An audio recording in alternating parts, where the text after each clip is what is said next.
My Family Thinks I'm Crazy, a podcast where I, your host, try to give you some tips on how you can explain all this weird, wild, crazy conspiracy stuff to the people you love most. Because that's what I've been trying to do for the past 10 years with no success. I've been telling everybody that our government is shady, but every time I do, my family thinks I'm crazy. The hollow earth, UFOs, aliens invading, fluoride in the water, they swear skies daily. When I talk about these things, they think I'm crazy. There's no escaping anymore the evil that we're facing. Illuminati mind control, they're sacrificing babies. The end of days, but anyways, my family thinks I'm crazy. What, they don't want to listen to you? No, they don't want to listen. They don't want to hear it. They're just like, oh, here we go, Mark. Off again with your... Mark being Mark again. Yeah. So, that's the thing about podcasts is when you're on the air, and it's like therapy, If I can't talk to my family about this stuff, I'll talk to you, Matt, and all our listeners. You'll just tell your whole podcast. Yeah. So who are we talking about today, Matt? They think that I'm crazy. They really think that I'm crazy. They really think that I'm crazy. My family thinks that I'm crazy.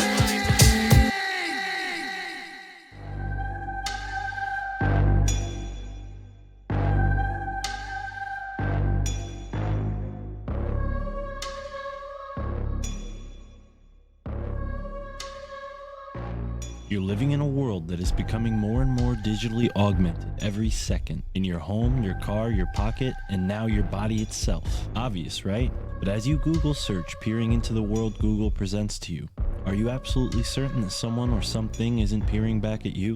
Google has summoned a homunculi, a golem, a type of cyber Frankenstein that was foretold by occulted author H.P. Lovecraft, who described these as the old ones. Here to help us better understand these Faustian foes and keep our heads above the deluge of digital delusion is the wilderness school mystic, invisible college adept, Maverick Matthews, who joins me, Mystic Mark, here on the My Family Thinks I'm Crazy podcast. Thank you for tuning in and enjoy this episode 198. We're almost at 200, folks. Enjoy this episode with Maverick Matthews.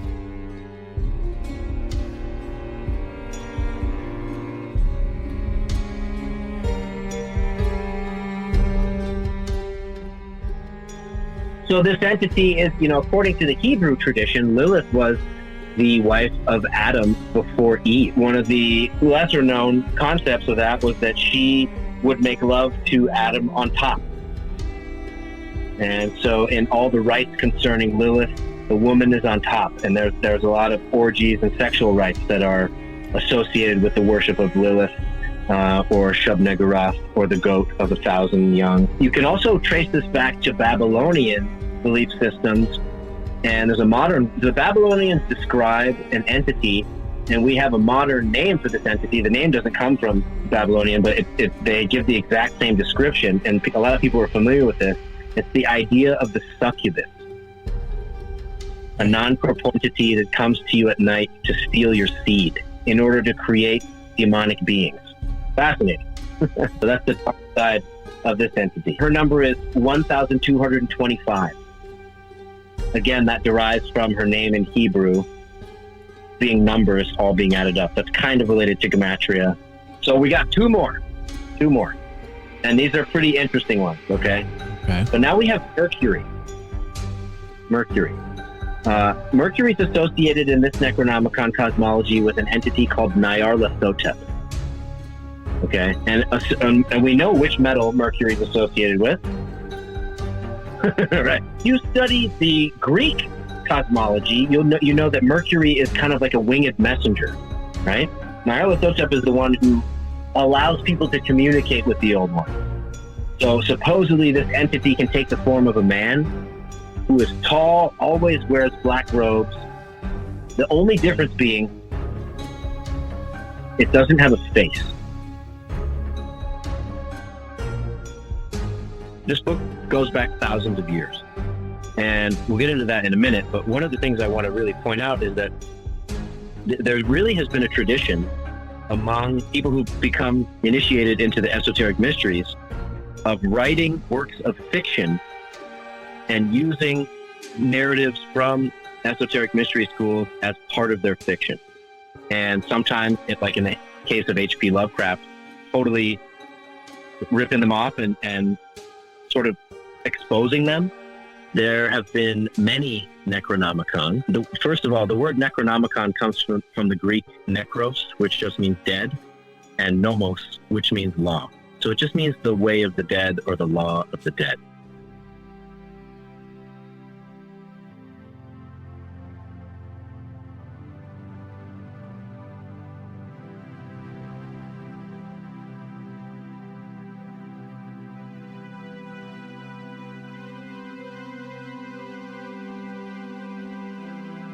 My name is Maverick Matthews. Technically speaking, Maverick Matthews is an adopted pseudonym. It's kind of I'm breaking a pretty huge secret here. I grew up Matthew. I'm originally from Hawaii.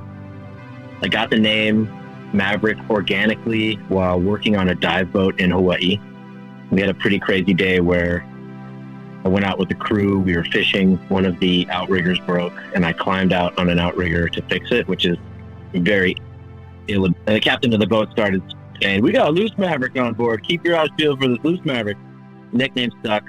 I started working on the dive boat under the name. When I went to film and television, one of the more famous shows I got to work on, I was a producer on Duck Dynasty. All of my film credits started going under Maverick. It became sort of an adopted moniker that I ran with. And then when I really started to become a public person, I realized the value in insulating your private life from your public life. And this became a really good way for me to do that.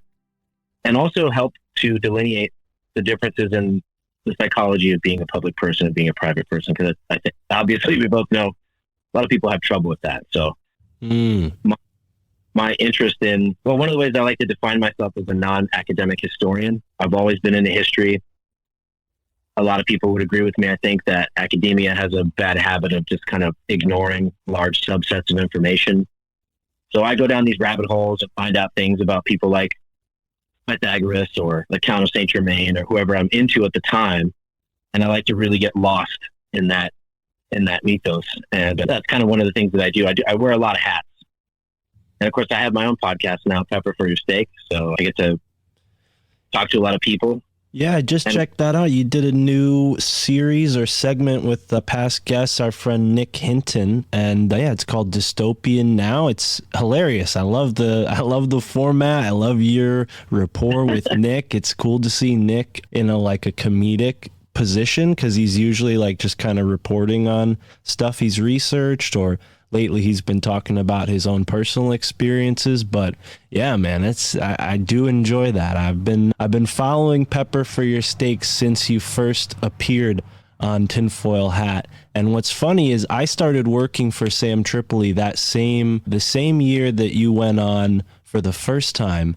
And what's interesting is when I met Sam Tripoli, I gave him a copy that I'd had for at least 6 or 7 years, a copy that I'd probably read 10 times of The Kabbalion, right? I gave him this book, The Kabbalion, and sure enough, you show up on the show and you're like, "Hey, Sam, I got this really awesome book for you." And I'm like, damn, this is a synchronicity. I'm going to talk to this guy eventually. And at that point, I wasn't working for Sam in the same capacity I am now. I was just booking his spiritual podcast Zero, which I think if we haven't had you on there yet, it's overdue. We got to get you on there. But yeah, so there was a sort of synchronicity there that rung my bell and put you on my radar way back then. And yeah, man, it's a pleasure to have you here. And you also have a wilderness school, right? Your Snow Leopard Wilderness School as well. Yeah, the Snow Leopard Wilderness Institute is an invisible college. So there's no campus. The wilderness is the campus. And most of the teaching comes from Mama Nature. I was really fortunate to study under Outward Bound School for many months as a wilderness educator. I took their program called the Wilderness Leadership Semester when I was 19, and I spent 3.5 months in the wilderness. And it was an extremely formative experience in my life, and I just wanted to be able to share that with others. Now, when you say wilderness, let's get specific. Biome, region, where were you? So when I was studying with Outward Bound, it was through Colorado Outward Bound School. So I studied the Sierra outside Leadville, Colorado in January of 99. And so it was, 30 below. So we learned extreme winter campcraft, and I got avalanche certifications, and we summited Mount Champion. we did a lot of cool stuff in terms of wilderness bushcraft in the winter. And then I studied rock climbing, traditional climbing in Joshua Tree for a month. We rafted the San Juan and Colorado rivers on sit-on-top kayaks. I got to hike the maze in the Canyonlands, which was pretty epic, where Edward Abbey supposedly decorated a hidden Christmas tree that is still decorated to this day. Edward Abbey, kind of the guy who started the whole eco-terrorism movement. But you don't have to tell me twice. I read the book Monkey Wrench Gang. I loved it. Okay. Well, so for our listeners who may not know, an incredibly inspiring figure. I am not on the terrorism side of No. ecological protection, but he came around in a time when the national parks were getting all their roads paved. And he has an amazing book called Desert Solitaire. I'm pretty sure that's what it's called, about being a park ranger in Arches National Park. And he talks about the difference between a natural national park where you essentially have to experience it on foot or on horse at the most, or a bicycle or something. And then he experienced it when they paved the roads and brought in the masses. So I was really lucky to get to go into some truly wild places with Outward Bound, where we were 90 miles from like the nearest dirt road, hundreds of miles from civilization. Spend many weeks out there. And when I say this is a formative experience, it culminated into what they call a solo, where you sit in one place and fast for 4 days and just reflect and connect with the universe. And if there's one takeaway from all of this that anybody I would recommend, is that everyone try to facilitate that kind of experience in their life. So my outdoor school is a miniature version of that, where for a couple days or up to a week, we just go into the wilderness, and it's just gently directed by me. And it's a lot of being away from society, being away from all your distractions, definitely away from everything electronic, and eating simply and connecting with Mother Nature. Right.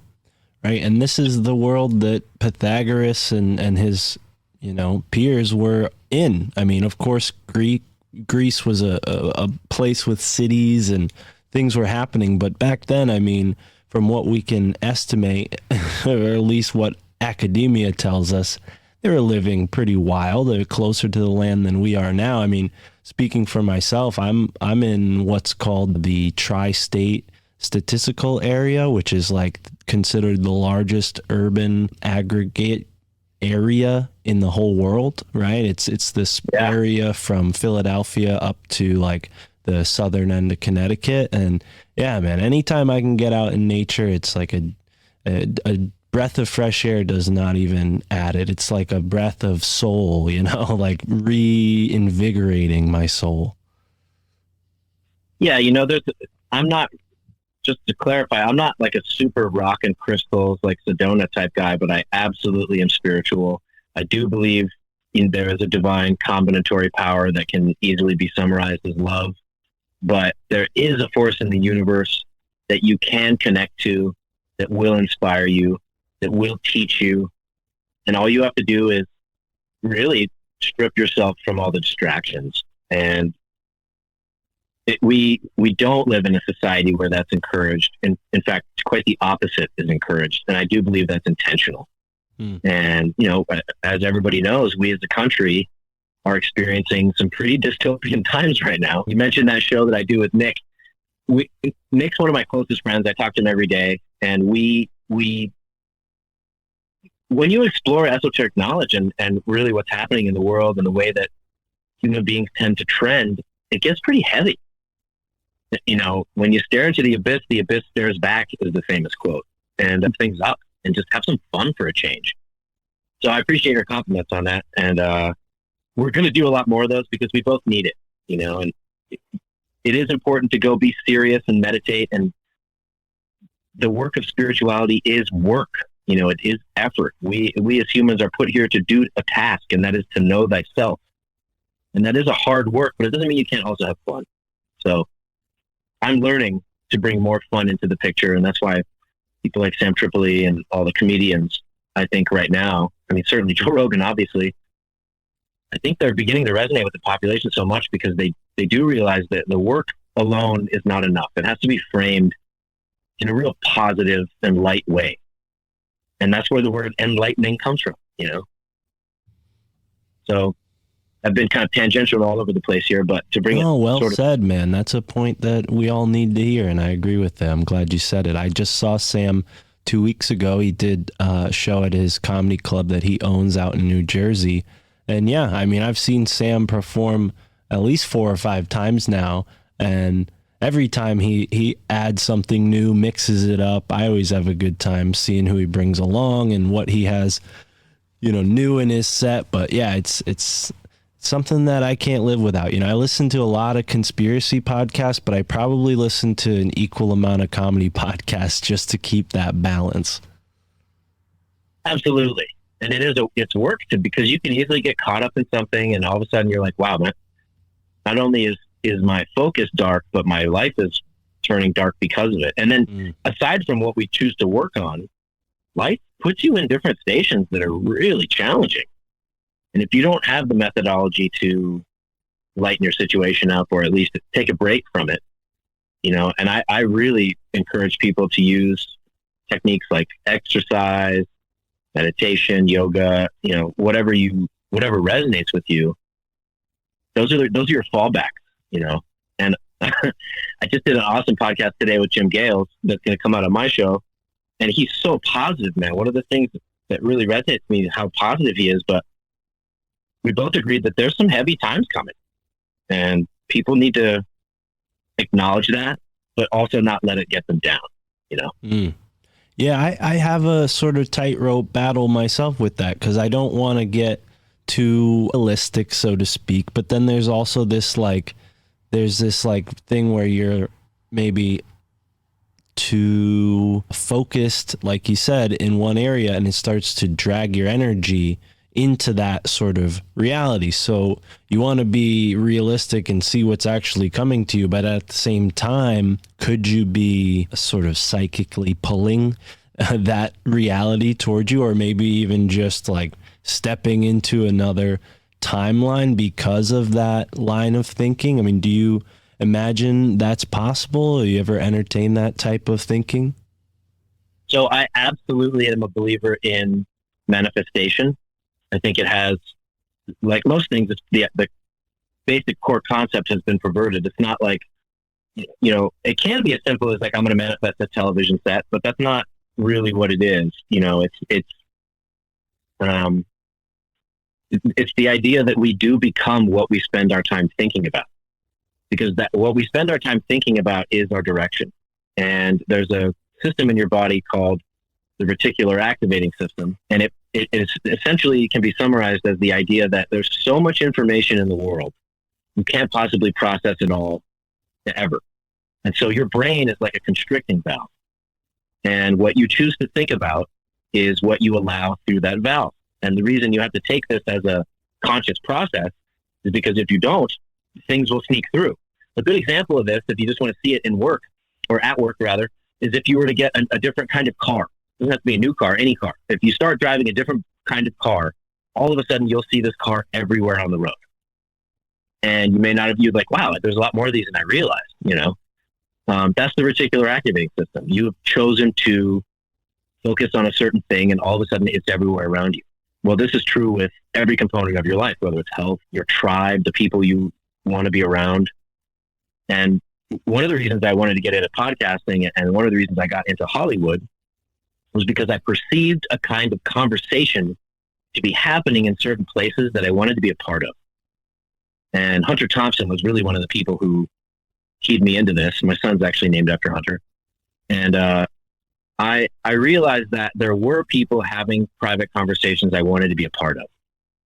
And there's a famous quote, I can't remember who it's by, but the quote is, genius. Oh, excuse me. Sorry, someone's trying to break in on. That was the first time we've ever. Are you all right? You got a break in? No, it was another call, unfortunately. Oh, I haven't figured out, since we're doing this over the phone, I haven't figured out how to prevent people from calling me while I do it. Oh, no. I mean, we shouldn't have any interference if someone calls you, as long as your, ringer is on silent. We won't even notice. But you hung up saying, oh, someone's trying to break in. And I'm like, does he mean break into his house? Like, oh, God, you scared me. Okay. call. Sorry. It's all right. Where was I? Let's see. The conversation, the grand conversation. Right. Genius round the world stands hand in hand, and one shock of recognition rings the whole circle. In other words, and Hunter actually had a quote that said, and this is where the name of my school comes from, at the top of the mountain, we are all snow leopards. And what that means is, it's not meant to be elitist. What it means is, when you focus your energy to a razor sharp point, you are in a rarefied air. Not many people get the opportunity to do that. And a lot of it has to do with, the circumstances you grow up in and, paired with the amount of effort you put into things. But a few people get really lucky and get to circulate among this high level of I would call philosophers around the world. And so I don't pretend to necessarily be one of those, but I think we can both agree that we are blessed to at least be on the periphery of this group of people. And it's pretty cool. Yeah. And you can see these groups from time to time, throughout history. If you look back, like in the 60s and 70s, it was, people like Hunter and Kesey and all the people who actually, some of them became perverted by the deep state or mechanisms that be or what have you. But some of them were actual true seekers. And that conversation really ends up charting the direction of culture and society. Mm. So it's not necessarily that I wanted to chart that direction so much as I wanted to be present in that conversation, because I think it's pretty epic. Absolutely. Yeah. Well, does that make sense?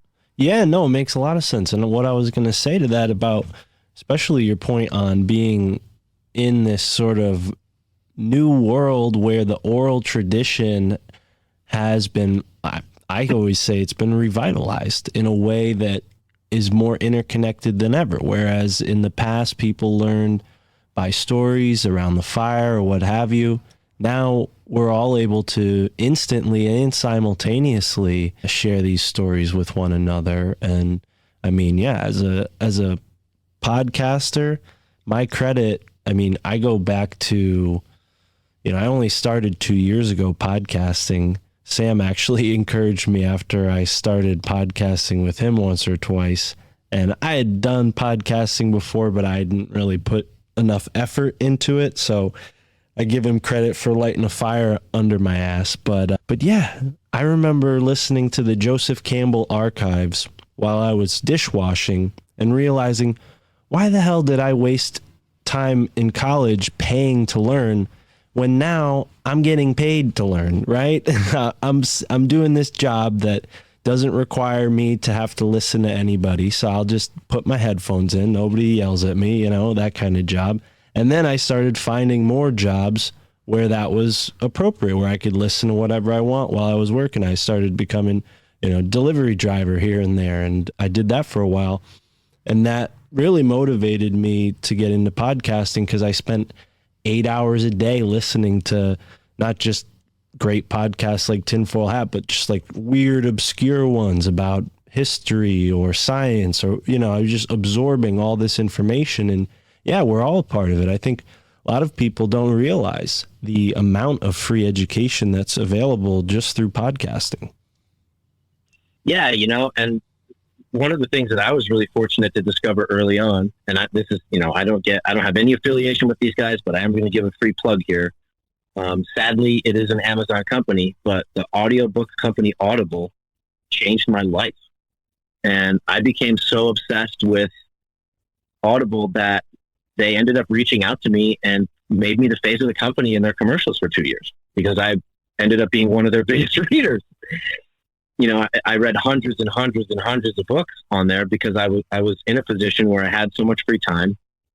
And a lot of it was when I was in Hawaii managing a zip line, where I would just be out in the forest, taking care of the trees or whatever, or checking the lines. And I had hours and hours free. And I just started digesting all kinds of books. And I've never really been into, I do like fiction, but when I got a little older, I was like, for whatever reason, I didn't feel like I had enough time to study history and philosophy. And so the idea that someone, you don't have to use Audible, use any audiobook company or any audiobook service. The idea that we live in a society where you can pay a tiny amount of money for someone to read you books is pretty nuts. That's like something that only kings had access to. Right. Sit there and have someone read to you, because a lot of people nowadays have a hard time reading. There are people who will read to you, and not only that, there are incredible voice actors who make the story engaging, and you can just get lost in it. So podcasts and audiobooks, they changed the direction of my life, and that's available to everyone at minimal cost or effort. So yeah, I would encourage anybody who's interested in that kind of stuff. Yeah, man. And it is like this sort of invisible college that's rising up. I remember the first time I had ever learned about that concept was through a book called The Secret History of the World by Mark Booth. I'm not sure if you're familiar with it. If you're not, I definitely recommend it. You probably are, based on how many Audible books you burned through. But yeah, no, it's a great book, and it basically takes you through the history of the mystery schools, but not just in that time period, throughout every time period, different variations of this concept of a mystery school. And it really shows how history, as we're told, to go back to your earlier point, academia is leaving a huge portion of it out. For the most part, they really only focus on the military, political side of history. And so much of it has been left out. In the past, the religious, spiritual, faiths, I mean, that's where a lot of the history is hiding. And Mark Booth did a great job of sort of putting that together in a way that shows a sort of syncretic view of everything. Not that I totally put all my stock into syncretism, but yeah, it's definitely a book I recommend. I'll give him a plug any day of the week. So I'll tell you a secret about that book. There are two versions. I'm extremely familiar with Mark's version. There's another one of the exact same title with an author whose name is Jonathan Black. Yeah, and these are both pseudonyms of secret authors. So and if I have the Jonathan Black version. If you listen to both of these books, you'll notice they have subtle differences in their story. Very, very secret, subtle differences. So what I could tell you is that in my experience studying, so I discovered that book really early on, and that launched me into esoteric study. And then I found out about Manly P. Of course, you probably know Manly P. Hall, and the work that he did.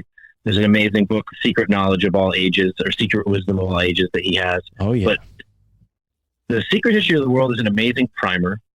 I will tell you that there are key pieces of the esoteric mystery schools that are left out because they don't give away all their secrets. One of the biggest rules for esoteric knowledge is that you can only give away so much. And the keystones of esoteric knowledge are preserved only for those who come searching for it. It's one of their main tenets, is you can't find your students. Your students have to come to you.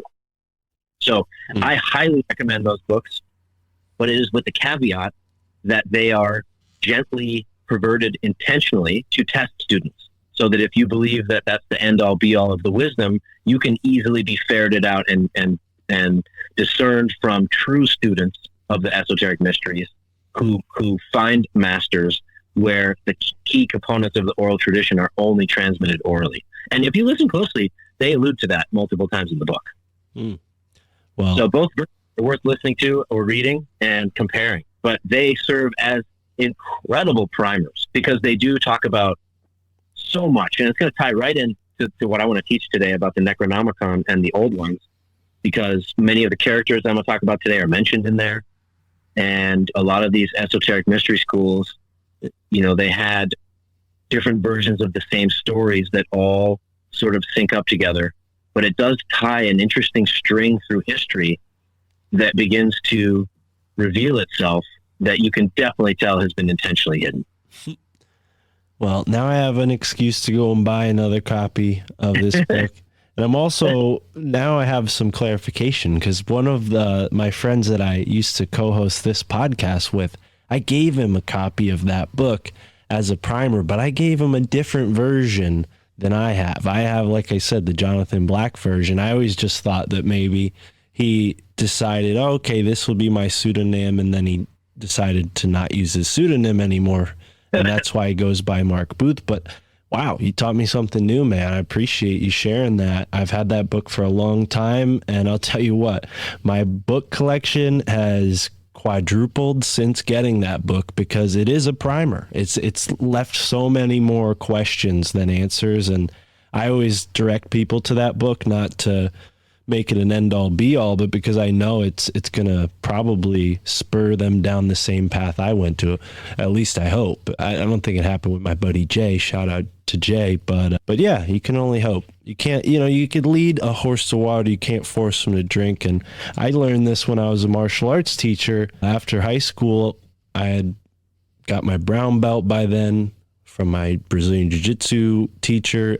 It's not a brown belt in Brazilian Jiu-Jitsu. He taught me mixed martial arts. So I have a brown belt from his school. And yeah, I was a teacher for the younger students for a few years after high school and really realized some of the things that I was getting obsessed with, reading and things like that. It was far easier to let my friends come to me to learn those things in the same way that, we didn't go out at the martial arts school and knock on people's doors and say, oh, hey, do you want to come and sign up for martial arts? The right students would just come through the door and they would either stick around and keep learning, or they would get, frustrated and leave at some point, right? And this kind of stuff is the same way. You can't force people into it. And that's a big part of what Sam talks about, the rules of the Ronin. Don't give knowledge to those who don't seek it. That's it. And you can even see this in biblical texts where, everyone's heard the quote, do not cast pearls before swine, but most people don't know the rest of that quote. Let's hear it. And the rest of that quote is, do not cast pearls before swine, lest they turn on you and trample them and devour you. So if you look at the world's prophets, you notice that they all have at least a story of an untimely end. And the meaning of that is that you can't, all the mystery schools teach that you cannot give knowledge to the profane. It's not that they're not good people. It's not that they don't deserve it. It's just that some knowledge is too powerful. And some stations in life, you're not prepared to deal with it. Anyone who, they say that the students of the Kabbalah had to be at least 40. Well, I'm going to turn 44 next week, and I can tell you that I barely feel like an adult. I just look back at my 20s and 30s, and I kind of cringe at not only the hubris I thought I had to change the world, but the idea that I knew what I was talking about. But yeah, and the martial arts are a perfect example, because if you ever see a martial arts school that's like going out trying to recruit people, like that's a bad sign. The best schools don't do that. They let people come to them, and it requires discipline. It requires hard work, and you have to push yourself along. And this is true with every worthy venture in this world, in my opinion. Well, and quickly on that tangent, that's a big reason why and he's been a guest on my show, Sifu. It's why his school's not open anymore, because unfortunately, obviously the pandemic had a big part in it, but if he had more students, maybe they would have survived it, or maybe could have afforded to take a few years off and bring it back up again. But yeah, man, it's a tough business to be in when you're basing it on merits and values, because we don't live in that sort of society that incentivizes that. It incentivizes the opposite, it incentivizes this sort of predatory thing. But yeah. Absolutely. And, we're seeing a kind of a correction right now, because we did end up in some times that were generated by weaker people, and, the universe corrects itself. It ebbs and flows. It's a natural process. It's just that the constricting and the ebbing is really painful. But if you keep striving and you're patient and dedicated, things begin to flow again. And I do believe we're going to build stronger tribes, and all the good stuff is coming. We just have to stay the course, Yeah, well said. And I'm delighted to hear that at 44 you still feel young and like a kid. I'm only 28, and yeah, I sort of feel like I've never grown up. So maybe I'm with you there, but we'll see. I'm not not quite there yet. But I also want to bring up something you said about prophets and their untimely demises. I mean, there's been a past guest on the show who told me that the title of the show, My Family Thinks I'm Crazy, is kind of like the phrase, a prophet is never a prophet in his own home country, right? I'm probably messing that phrase up, but it goes along those lines. And there's something to that where, you know, people do not have this sort of novelty that they do for not strangers, but it's almost like it's something to do with the fascination of another culture, right? We have this whole like new age movement that really kicked off because of the whole, I mean, martial arts was a part of that too. The whole Eastern influence that came across the United States after the Vietnam War, right? We have this big Eastern influence that hits the culture, and now we're in this sort of newer world where it really feels like they're just trying to homogenize it all into one global culture. And yeah, I mean, now people in our little subculture are pretty much like, I'm out, I'm going off the grid, I'm going to go live in a wilderness area and just chill. Yeah, I mean, you know, we're not meant to be one thing. There's supposed to be tremendous diversity. And that's because the only way that we grow is through conflict. And that's a weird, juxtaposition to have to deal with in this life, in a sense that nobody wants conflict, but it's the only thing that causes growth. And so that's a weird position to be in as a human being. And it does teach you that, conflict doesn't have to always be graceless. It can also be done in a Socratic way where you honor both sides, like we were talking about earlier. But we are going to tribe up again, and we already see that, and we already have different states with different colors. That's still a homogenized version of what's truly happening. We are all more similar than we are different, but those differences are also important. And leading to this talk we're going to do about some dark, maybe the left-hand path or the dark energy, or if you want to go as far as to say like evil, it does exist for a reason. And I don't pretend to know, to be able to articulate that reason, but nevertheless it exists. And for some reason, there has to be something for us to push against in order to learn as nodes of the Godhead, or whatever we might be. Conflict is what gives us meaning for some reason. It's weird. And I don't pretend to know why, but at this point, the why isn't as important as the how, because we're stuck here.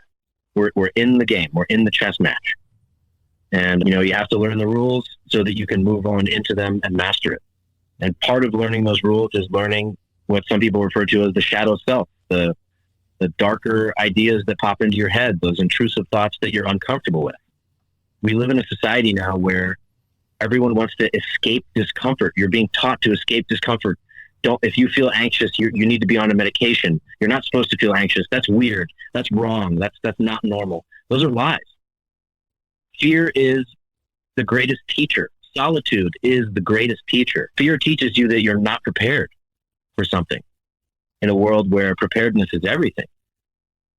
So we don't necessarily have to enjoy being afraid or being uncomfortable, but we do need to learn how to honor it, because that means you're in a station of learning. One of the biggest teachings in the Necronomicon is the idea that fear and despair are great teachers.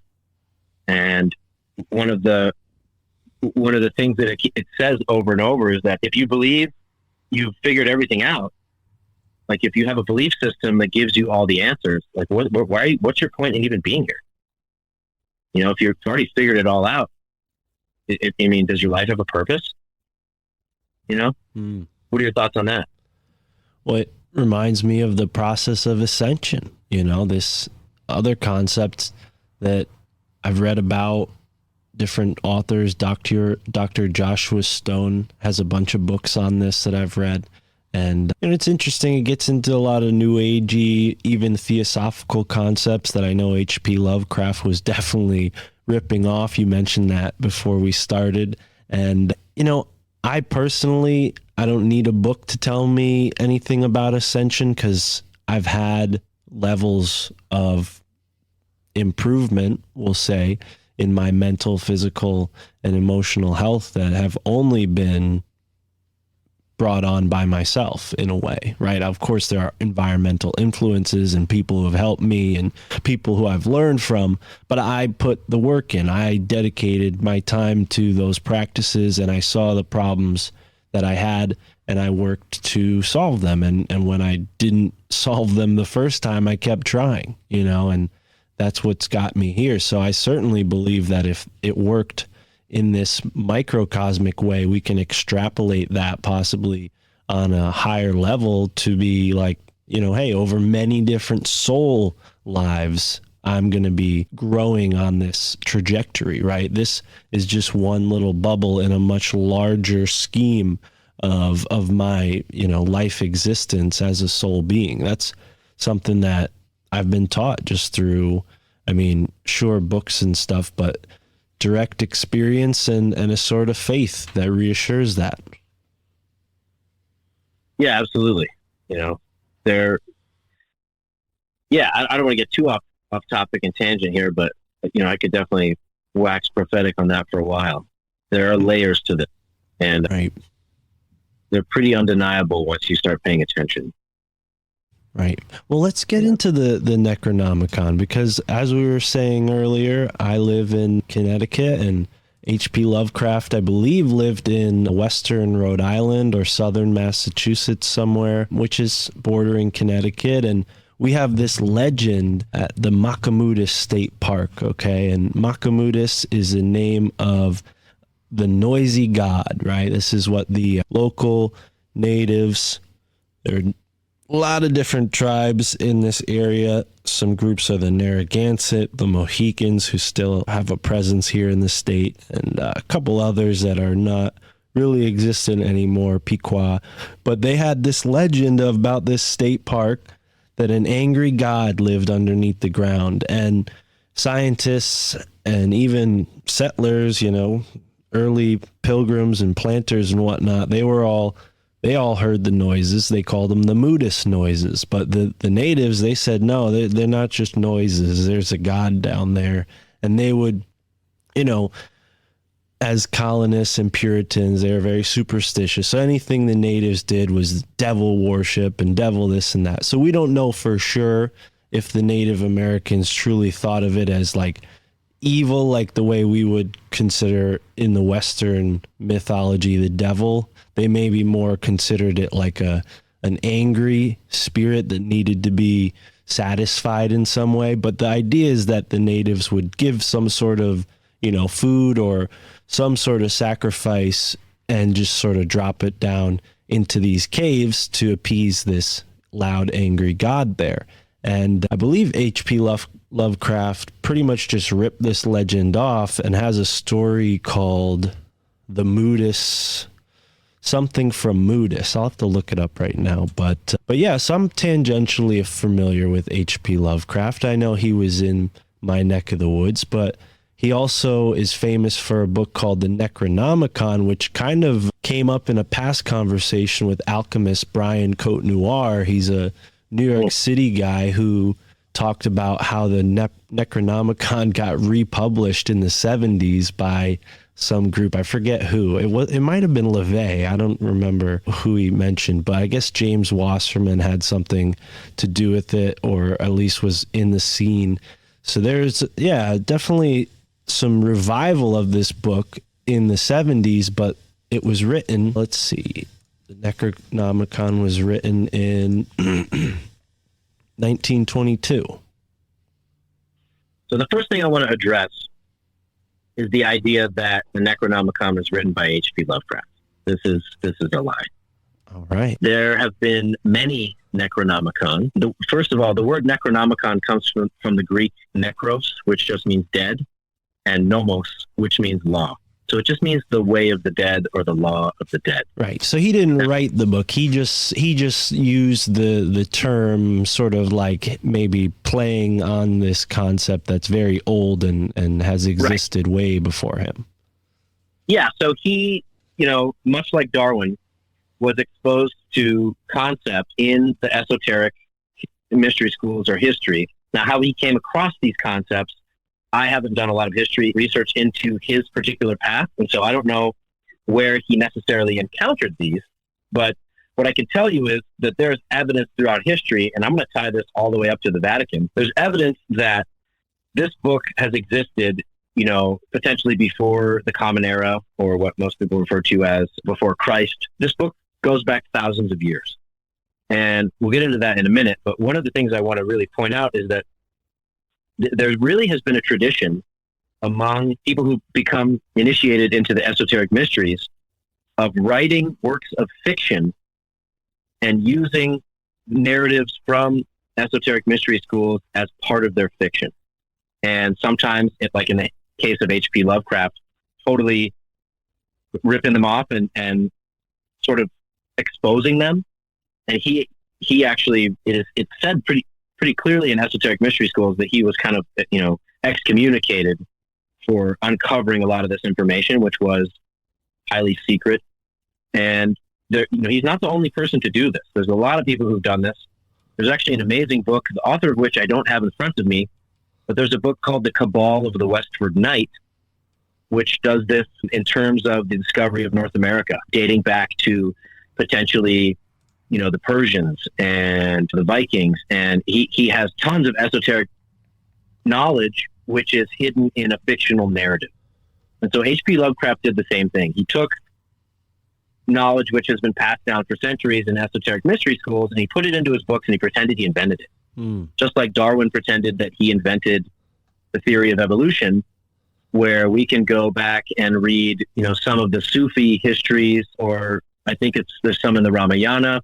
There are Indian texts dating back 4,000 or 5,000 years, which specifically describe evolution. And this is a classic thing that's been done throughout time. It's always been forbidden to uncover knowledge to the masses, and yet some people get cocky and they start writing books and pretending that they're just fiction, so that they can get away with saying, "Well, this isn't real; it's just all jokes," But really, they're sort of sharing these ideas with the masses. Now, why would you want to do that? Well, there's a lot of different motivations, but one is that if you put something in the cultural lexicon or in the collective unconscious of the world, it gives it more power.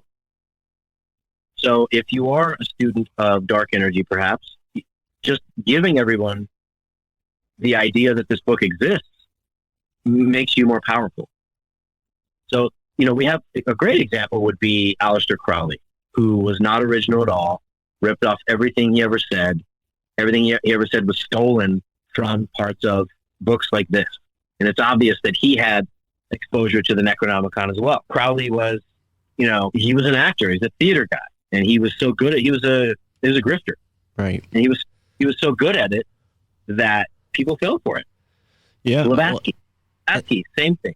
Before we get too far away from Lovecraft, I do want to mention that book is written by David Brody, and that's a great book to suggest. It is fictional, but you're right. There's a lot of truth that they could hide in fiction, and maybe they're not hiding it. Maybe they're putting it in plain sight and hiding it from the wrong people. But yeah. Well, one argument that could be made is that this information does need to somehow be preserved. And if you look at it with the right eyes and you do have a little bit of direction, sort of like we're giving people tonight, it is still preserved, and you're not going to get persecuted the same way you would be if you were saying, like, this is history or this is a fact of the world. Right. Just talking about this information, some people would say is, this is going to, if you're devoutly religious, for example, just talking about any of this is, evil. Right. And so as a way to protect themselves, they could potentially have decided to encode it into fiction so that they didn't have to die as a martyr or some kind of prophet, and yet still get the information out, which is fascinating, actually, in terms of a technique, because we have people who've done this and it has helped us a lot. A good example would be George Orwell or Ray Bradbury. Right. And we knew a lot about what a dystopian society was going to look like. Philip K. Because- Dick. Yeah. And look at what we're dealing with now. All that stuff is coming true. Right. And so, like, what if we didn't have that stuff to fall back on? What if we didn't have those warnings? We would be less prepared. And so there is a value, certainly, in what Lovecraft did. It was dangerous in the way he did it. And, he certainly had issues. If you research just scratch the surface on him, his mind was definitely perturbed in many ways. And isn't that the greater truth, though? Because we always hear this thing that, the scientists were persecuted and the poor scientists, they were just trying to figure out how the world really worked. And it wasn't just, science back then was occult science just as much as it was science, right? So the lines were much more blurry than they are today. They didn't even exist. It was all one and the same. It was gnosis. It was knowledge. And the controlling empire would kill whoever they thought had too much knowledge and maybe was spreading it in a way that could easily inform others. That never goes over well with the controlling empire. So yeah, and then we're told this lie that it was the scientists and poor scientists and the evil witches too. Those are the only people that burned at the stake. Right. Yeah. No. I mean, like 300 years ago, it was considered a crime to dissect a body. Mm. How can we learn about medicine if we can't get the actual physical contact, which some people refer to as gnosis? But wisdom is a collection of knowledge. Knowledge is a collection of experience. And the only way to get experience is to go get experience. Right. So, just the idea that you couldn't dissect a body to understand how it worked. How could you possibly understand how to prevent its breaking? So I think these are pretty sneaky ways now that people are learning to disseminate this information. And of course, if you go listen to my podcast, I have a disclaimer in the beginning saying that it's fiction because I'm nervous about disseminating knowledge. And, once you teach others power structures, pay attention, and I mentioned this is going to go all the way up to the Vatican, allegedly. They're dangerous, And we know what happens to people who get too much attention. They get Clinton. So, yeah. Yeah, well, I think the title of this show maybe gives me a little protection because I'm a lunatic. Yeah. So, but I want to take it back to H.P. Lovecraft because I do want to correct myself. So you're right. He's never written a book called the Necronomicon. He did write a book called The History of the Necronomicon, but it's just sort of a brief pseudo fake history, to your point, right? Using fiction. Totally fake, right? And so, isn't it interesting though that he gave it that title, right? And isn't it interesting that this book resonated so deeply with the archetypes that people are familiar with? And so the archetype, that book goes into a lot of different things, but one of the things I want to talk about tonight are the old ones. Now, as evidence that these are archetypes that, go beyond H.P. Lovecraft, Google claims to have been in contact with them. Are you familiar with this?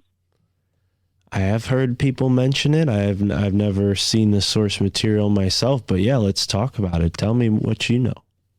Well, so I don't want to go too deep into this because Google's definitely listening to us right now, but Alphabet is another company. We're not worried about them. We've had David Icke, we've had Michael Hoffman on the show. I know maybe you're worried, and I respect your privacy, but we could edit out whatever you need to, but please speak freely. I choose to tread delicately in areas. So right.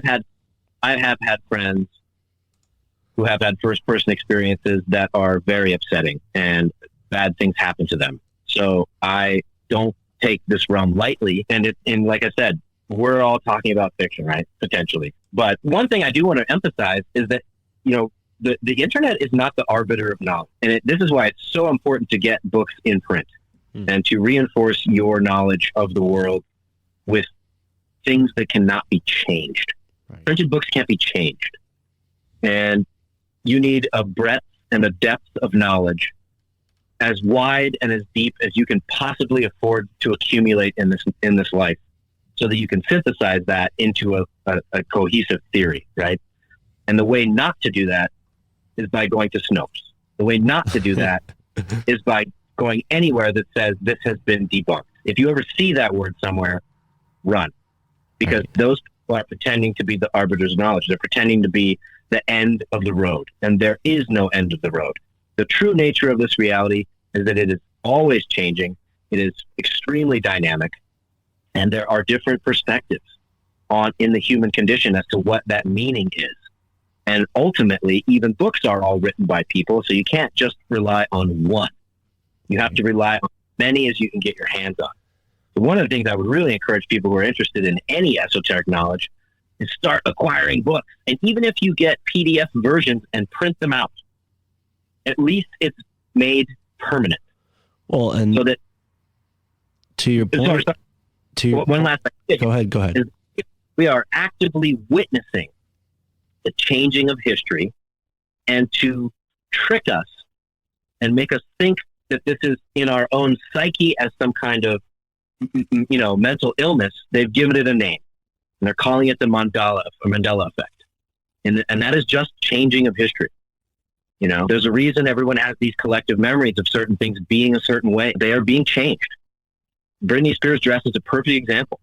I have first-person sources who work, directly with her, and she is on the record herself saying that dress was plaid, not black, and she's not crazy. Isn't that something that you could easily computer generate? Like, you could easily just take a plaid texture in a video and turn it completely black. I mean, easily. So that's all. I'm 100% with you on this manipulated Mandela effect. I remember the first time I ever heard about the Mandela effect, I was listening to a podcast while I was driving down the Benjamin Franklin Parkway through Philadelphia, right where they did the Philadelphia experiment. But in this world, this weird world where synchronicity comes into play, I mean, there's no denying synchronicity. But real quick on the point of writing history, I mean, around this same time that we have people pulling down Civil War statues, we have this whole subculture on the internet growing, and I'm not opposed to it. Don't get mad at me, audience. I like the topic, but I'm very skeptical about the topic of Tartaria, because what are we doing there?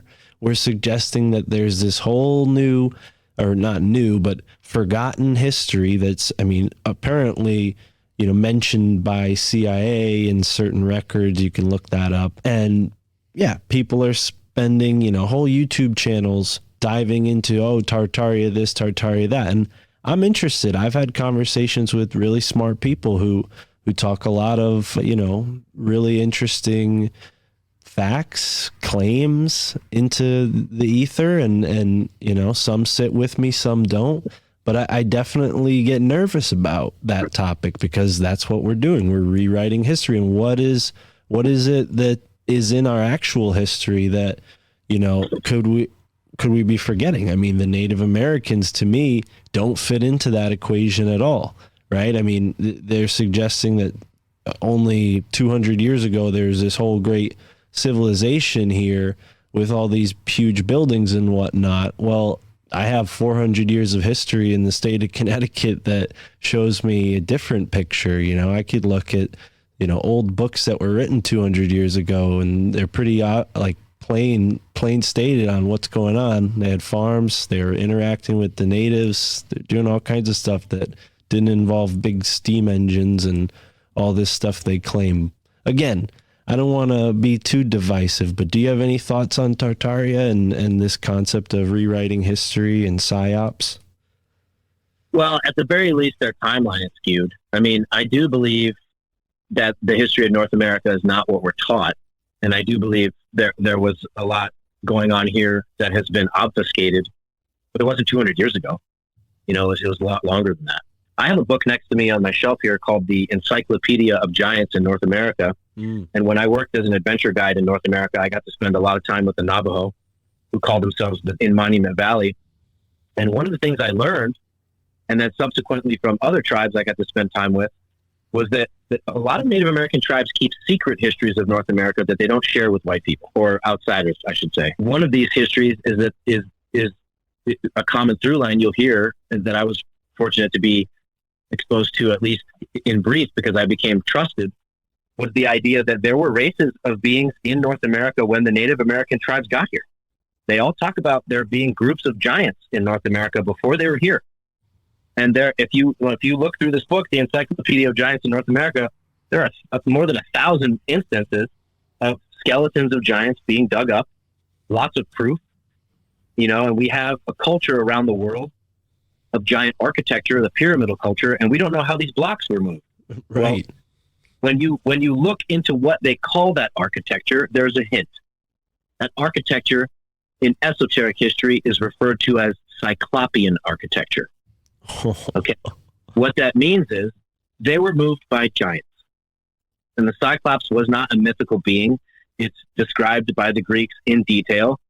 It was a giant. There were giants, all over the planet. And there were also dwarves. There were also human capronid hybrids, or, part goat, part human. There's actually a historical account of a bishop of a particular area sending a human capronid hybrid to Constantine packed on salt so that he could see it with his own eyes. And the narrative that the Vatican has pushed very hard, and that I believe the Smithsonian is an arm of, is this idea that all humans were formed in one way. And now science has finally proven that now we acknowledge more than 40 different species of people. Homo forensis, was a tiny person living around the Pacific Rim. There were many different forms of the human monkey animal that evolved. Neanderthal, Homo erectus. There were many, many different ones. And so to go back to North American history, I believe that there was a planet-wide culture that was extremely advanced. The pyramidal culture, and most of this information, so much of it, has been destroyed and obfuscated intentionally by power structures to deprive us of our sacred nature and true ancestry. I couldn't tell you one way or the other. I have no idea about Tartaria. I haven't gone down that rabbit hole. Is it outside the realm of possibility? Absolutely not. Was it recent? Absolutely not. We're talking hundreds and hundreds of years ago, if not thousands. And I believe, and this is not, none of these are my theories. A lot of people had these before me, standing on the shoulders of giants, if you will. but a lot of people believe that the pyramidal culture around the planet was an advanced culture that somehow destroyed itself or was wiped out. Right. And I believe that, because you have evidence of, cocaine in Egypt, so they had some kind of contact with South America. You have evidence of extreme principles of alchemy around the planet, jewels in places they shouldn't be, metals in places they shouldn't be. There's so much evidence that at the very least, we can agree that something has been hidden from us. Right.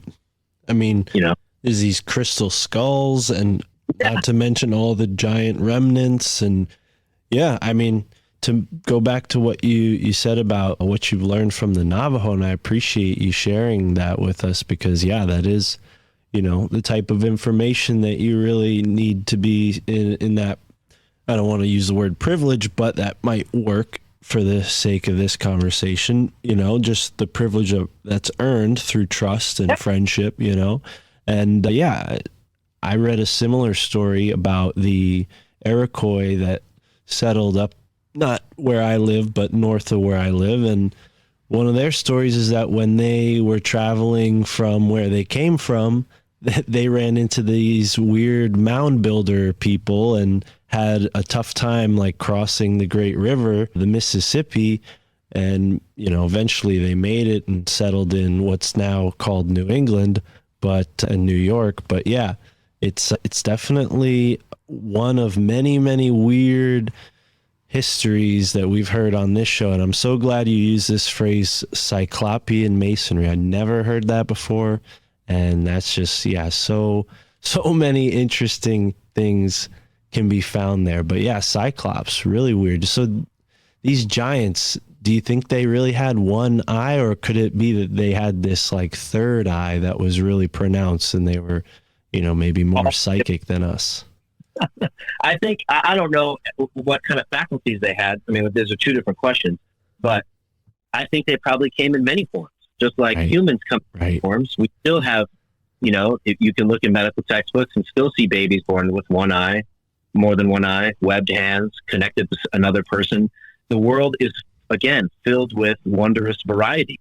And this idea that we are homogenized species and we all look the same, it's nonsense. You can Google human caprinid hybrids, and there are multiple websites right now tracking things that are born with the top body of a human and the bottom body of an animal.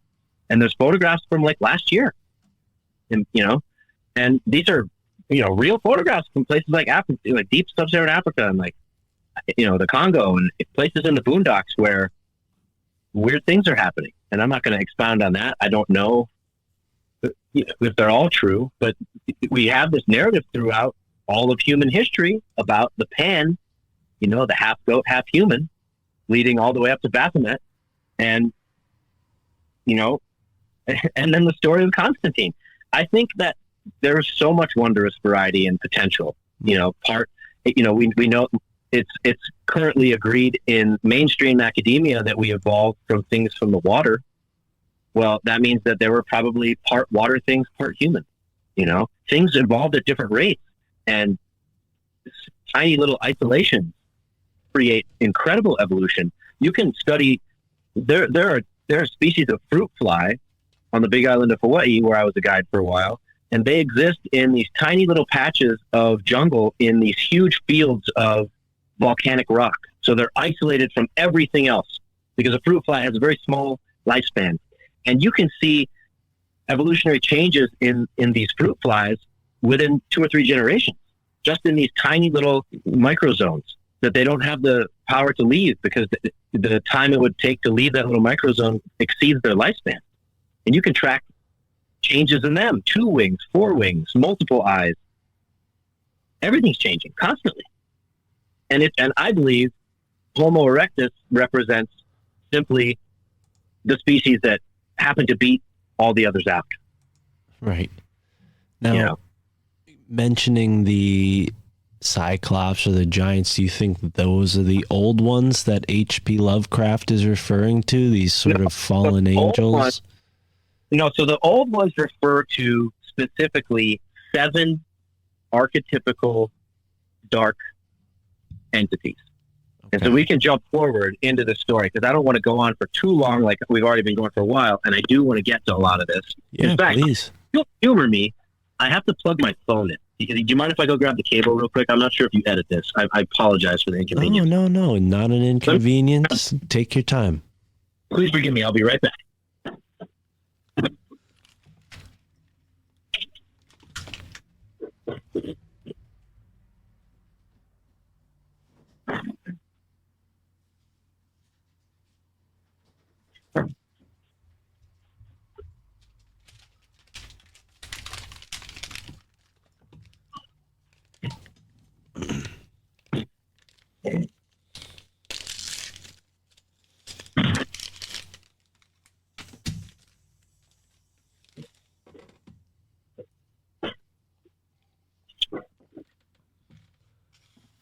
Sorry, I'm on generator power here. So you'd think I would have a charging station for my devices at every single power port, but I have to do some shuffling. No worries. Yeah. Yeah, I took my mixer, the Rodecaster, out on the road last weekend and did some like in the field interviews, so to speak, just plugging it into a wall outlet. And yeah, definitely had to make some adjustments. Not used to that. Well, I've been podcasting for like 2 or 3 hours already, and so my phone was just at that spot. But we're plugged in now. Sorry about that. No worries. So you're telling us about the old ones. Yeah, so I want to give a brief history of the Necronomicon to tie it into history a little bit, because I did, mention that I don't believe it's, originally from H.P. Lovecraft. First of all, there are multiple Necronomicon. So most people are familiar with the Tibetan Book of the Dead, for example. Have you heard of this book? Yeah. Yeah, I have a copy. There's also the Egyptian Book of the Dead as well, right? I'm a cop. It's just a Greek word for the exact same thing, the Book of the Dead. Right. So there are multiple versions. The version I'm referring to has an interesting provenance. According to Lovecraft and according to a lot of other sources, this book was written in the Middle East, somewhere around Yemen. And if Lovecraft and these sources are to be believed, they were written by a guy who may or may not have been called Abdul al-Hasred. Now, interesting thing about Abdul al-Hasred, he died in Damascus supposedly around 730 or 740 in the Common Era. So that's 740 years after zero. There is an absolutely undisputed historian whose name is Ibn Khali Khan. And he was a 12th century historian, and he wrote a book called The Deaths of the Earnest Men, and History of the Sons of the... It's a 3,000-page book, and it talks about a lot of people throughout history. There are glimpses of this character potentially in there.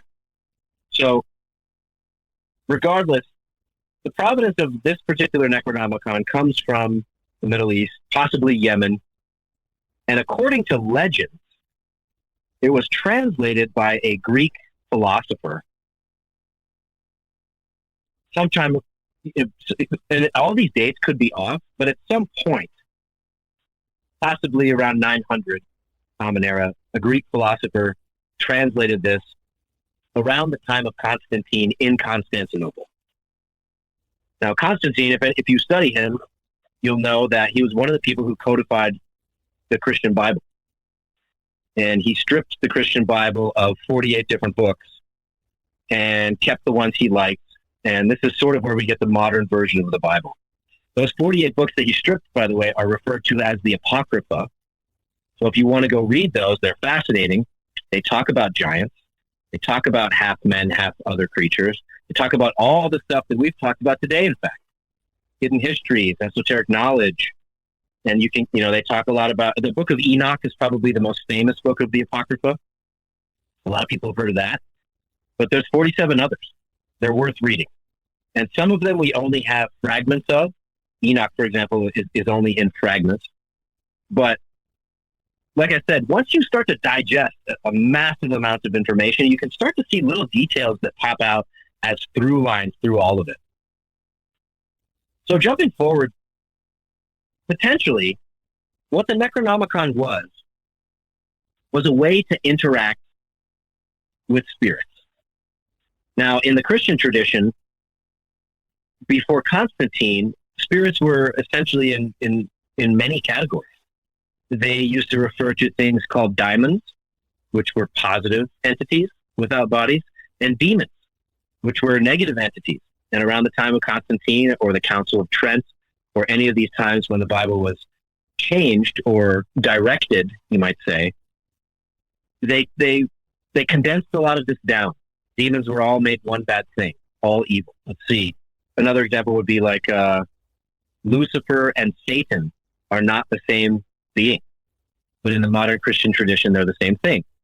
So there's a reason that there was an extreme nuance to a lot of this tradition, and we can see this even today, where there is a reductionist binary view being implied in everything. Things are black and white. Well, it's pretty simple. You could just go out in nature and see that it has wondrous variety. Nothing's black and white. And this is true with history, too. So I don't want to spend too much time on the history of the Necronomicon, but I will say that there are rumors of some of the original translations around the world. Some of the earliest ones come up in the 15th century in Germany. And the reason I bring this up is because some of the evidence that we have that the Necronomicon was a real book was because there was a papal decree of Pope Gregory IX in 1233. And this decree was called the Vox-en-Rama. You can look this up. And the Vox-en-Rama essentially acknowledges that there were cults worshiping dark, non-corporeal beings specifically potentially in Germany. And he was basically calling for these cults to be wiped out. And according to the esoteric lore, it was the Necronomicon that they were worshiping. So, or at least interacting with. So the idea of this particular Book of the Dead actually extends back to King Solomon. You remember King Solomon? Yeah. Okay, so King Solomon, for those uninitiated, supposedly built a temple where the legend of the Knights Templar comes from. And King Solomon, according to a lot of Hebrew texts, a lot of Christian texts, was the last of a reign of kings who kind of became perverted and may or may not have been interacting with non-corporeal beings or entities without bodies that could be referred to as demons. And there are actually two books which survive up to this day called the Lesser Key of Solomon and the Greater Key of Solomon. And these all refer to ways to get the attention of these beings, right?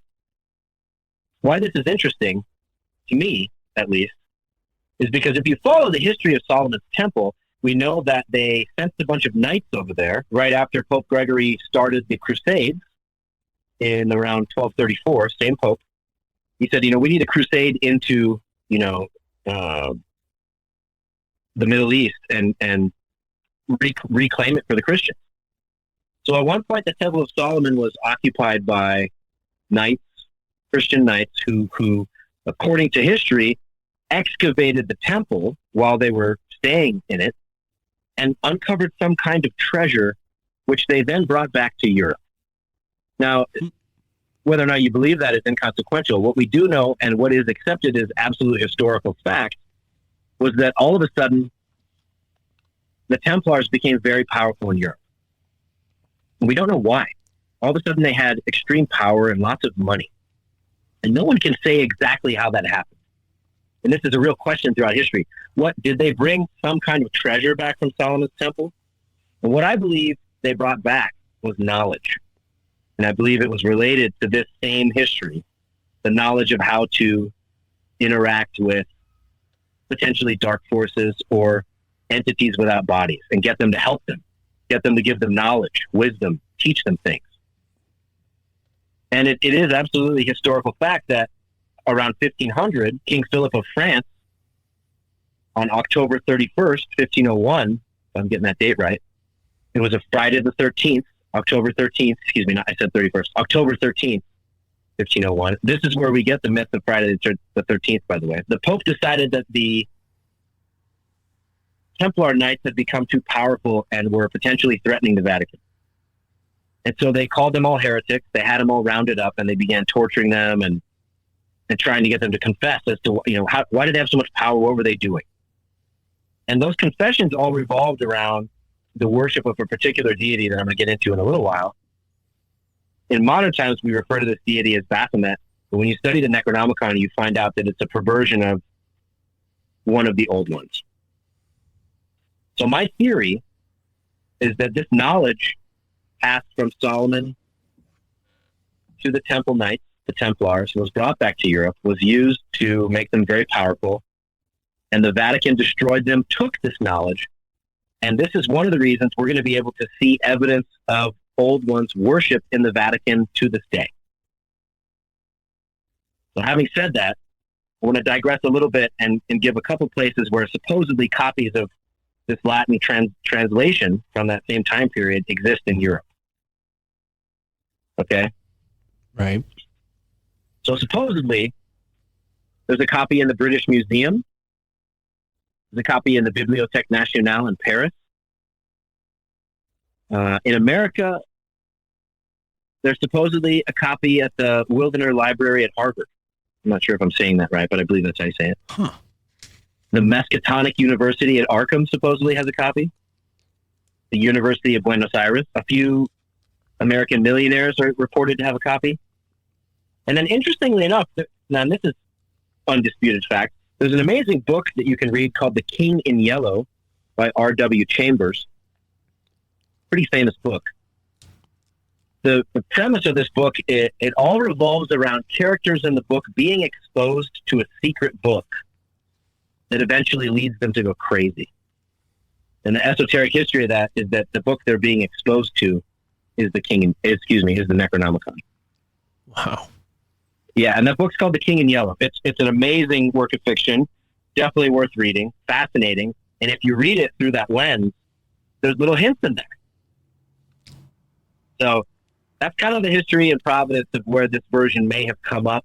And within the Necronomicon, there is an explanation of many things, but specifically of 7 beings, which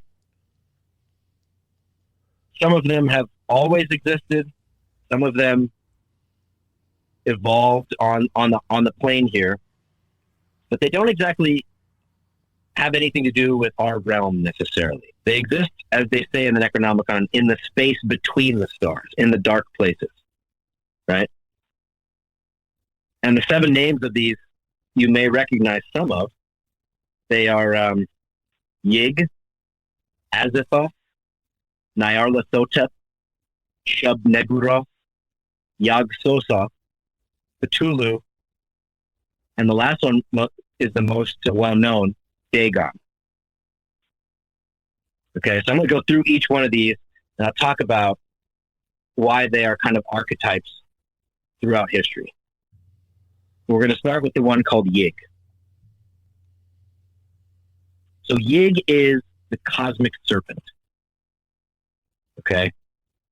And of course, the first thing people think of is the serpent in the Bible, right? At least in Western culture, that should immediately come to mind. Mm-hmm. The idea behind Yig is that he's an incredible teacher of wisdom, but that wisdom comes at a price. So all of these entities are said to have positive and negative attributes, with a few exceptions. Some of them are just negative. But Yig can be found around the world in every culture as the sacred serpent. So in Egypt, they refer to him as Apep. Of course, in most Eastern religions, we have like dragons in China, right? You have Quetzalcoatl in Central and South America, the feathered serpent. The Greeks referred to a cosmic serpent that encircled the world. We have the basilisk. And then, of course, you have a lot of serpent worship throughout India and all of Asia. The lore of the Necronomicon teaches that this was an ancient entity known as Yig, or at least referred to in modern times. Now, I don't know if that was his correct name, but each one of these corresponds to a heavenly body. And one of the ways you can sort of cross-reference this stuff is really interesting is in Greek mythology, because the Greeks took each one of their main deities or main cosmic forces and connected it to a planet and a metal frequency, right? Mm-hmm. And this stuff still ties into things like the chakras, and I'll get to that in a minute. You still with me? Yeah. Okay. So according to the Necronomicon, this entity, Yig, is the influence of the cosmic serpent. And the idea is that serpents possibly aren't even from this realm. They were introduced here by this entity. And this explains, according to this cosmology at least, why we have an inherent fear of serpents. Even though not all snakes are poisonous, far from it. But we all have an inborn fear of serpents for this reason. And it also explains why in like Indian culture, the serpent responds to the flute. Because one of these other old ones is a flute player, and we'll talk about him in a minute. But it's fascinating because each one of these corresponds to numbers as well. And I'm not super into like gematria, numerology, a lot of that's been perverted, but it's interesting to see the numbers as they correspond to different things. So Yig's number is 45. And, you know, you can actually, you know, study this stuff and even come up with like the chanting on how to, you know, invoke these entities, the different things. But I'm gonna just talk about some of the main things, which I find really fascinating. Yig supposedly corresponds to the constellation Draco, which of course is a dragon or serpent up in the sky. Now, if you look on any star chart, Draco is pretty prominent. And the idea is that this entity reaches its highest power in 2 times during the lunar cycle. And these are called lunar nodes. They're the places where eclipses happen. They're the places where the path of the moon's orbit crosses the path of the sun and all the other planetary bodies. Now, the path of the sun and all the other planetary bodies, they actually all take the same path across the heavens, and it's known as the ecliptic. And it goes right through the Milky Way and across the sky, and it's always the same line, the line of the ecliptic. So if you can find one of the planets in the heavens, you can find most of them because they all cross through the ecliptic. Interestingly enough, the planetary body that is associated with Yig is Saturn. Okay? And Saturn, of course, is where we get the word Satan. Right. So the influence of the cosmic serpent is supposed to be the influence of wisdom. But the price of that wisdom can potentially be materialism, as opposed to the wisdom of spirituality, right? And this is why it's important to differentiate the idea of Saturn or Satan from Lucifer. Now, if this is all too rote or too dry, let me know and I can spice it up. No. I should tell you maybe before we're recording that I usually mute myself just for, various background noises to keep them out. So I'm totally with you. I'm not able to always chime in as quickly because I'm unmuting myself first. But no, I'm with you. And I've been looking into Yale University because it's close by to where I live. And there's a very strong Saturnian energy that's been implanted in not just New Haven's culture, but the city itself, the foundation of the city. So yeah, this is all very interesting to me. I've had several conversations recently that involve serpents, guests talking about different serpent mythologies or theories about ancient cultures and their, symbology with serpents. So yeah, this is very interesting and new to me. So no, keep going. All right. So in this cosmology, there is only, let's talk about just the movement of the planets and the stars. There are only 2 places where we can have eclipses, for example, of the moon. And these are called lunar nodes. And this is where the path of the sun and the moon cross. There's only 2 of these spots. And they're referred to as the Caput Draconis and the Coda Draconis, which in Latin translates to the head of the serpent and the tail of the serpent, which I find interesting. Because this might explain why people were so afraid of eclipses. And according to this cosmology, it's during those periods of eclipse, the darkness, where this entity is potentially the most powerful. So whether or not you believe in that, it is true that there's only 2 places we can have eclipses, and they are at the lunar nodes of the serpent, which is interesting. Coincidence, I guess. Well, it makes me think of Can in Mexico, the Great Pyramid of the Sun, right? Isn't the shadow along the side of the pyramid said to look like a rising serpent on 2 days of the year? Yep. That's right. Wow. Exactly. So just for, if anyone's interested, the next, I don't know, you can look this up on a lunar calendar, but the next eclipse in my neck of the woods is November 8th of this year. So that is supposedly when this entity is said to have the most power, Yig. But anytime you see the cosmic serpent, it is supposedly in reference to Yig. Now, I promised I would tie this into the Vatican, allegedly. Have you ever seen their serpent's chapel? Yeah, the inside of it looks like a viper's head. That's right. That is in reference to Yig. Wow. Yeah, is it the same as Ouroboros? Is that a similar or tied in concept, or is that something different? Familiar with Ouroboros? The snake eating its tail.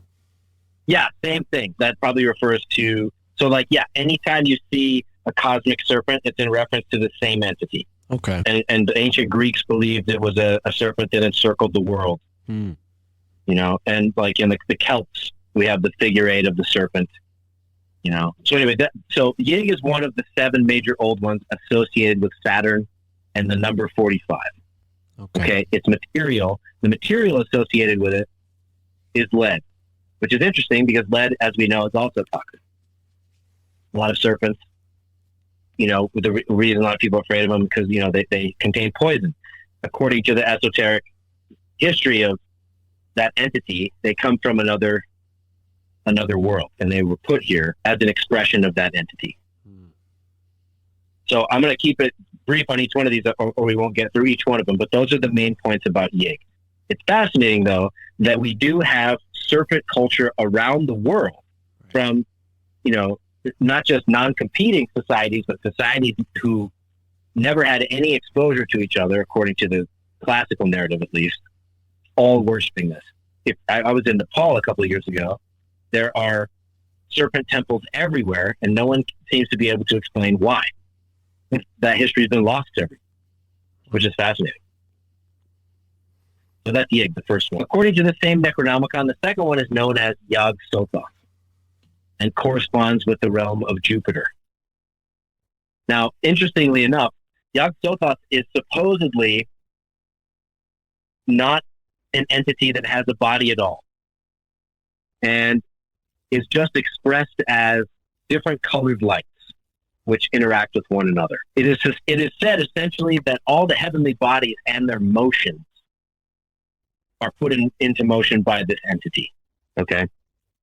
His body is the universe. And anytime you hear the phrase, the all in one and the one in all, it's in reference, according to this cosmology, to this entity. All right? Stonehenge, for example, is said to be a site set up for worship of Yog Sothoth, meaning the celestial path of everything.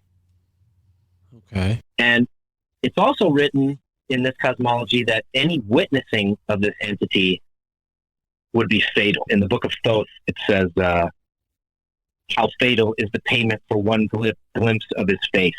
You also have reference to the Christian Bible, actually, which I believe is an amalgam of a lot of these things kind of like smashed into one viewpoint. You have lines in there that say things like, if you see the face of God, it'll destroy you. Now, I find that quite conflicting with the idea that God is love, according to the Christian tradition. I don't understand how love could destroy you. And so that's one of the components of evidence, for me at least, where that cosmology has been perverted and potentially incorporating things like this. So according to this cosmology, he's one of the first old ones to have existed, and he always exists. He's the gatekeeper. He's the keeper of the heavens. And at the eclipses, he's the one who opens potentially portals or gates into the stars, whereby some of these other entities can transit and move around. Now, one of the things you read throughout the Necronomicon and you encounter within this cosmology is that our universe has constantly been in change, and at different times, different entities ruled this world, and then it changed in such a way that it became toxic to them. So one of the things you keep reading over and over in all the different versions of this Necronomicon, at least, is that the stars are poisonous to some of these entities, and that's what keeps them from inhabiting this realm now. And they only interact with us through our ideas and through our minds. So the numbers associated with Yog Sothoth are 136, 34, and 16. Excuse me, 16. The reason that's significant, if you were to write this entity's name out in Hebrew, in a square, all the Hebrew letters have a number associated with them. Aleph is number 1, for example. Every Hebrew letter has a sound and a number. And so when you write this out in Hebrew, it corresponds to a number sequence. So that's where these numbers come from, largely. Right. Okay? It's also interesting that they teach in the cosmology that if you try to summon this entity, and to tie this into popular modern counterculture, if you try to summon this entity and you do it incorrectly, you're left as an empty vessel. And now we have this interesting concept of the empty vessel being, the NPC, which I find fascinating. Yeah. But yeah, so all of these are archetypes, which we see, over and over and over, right?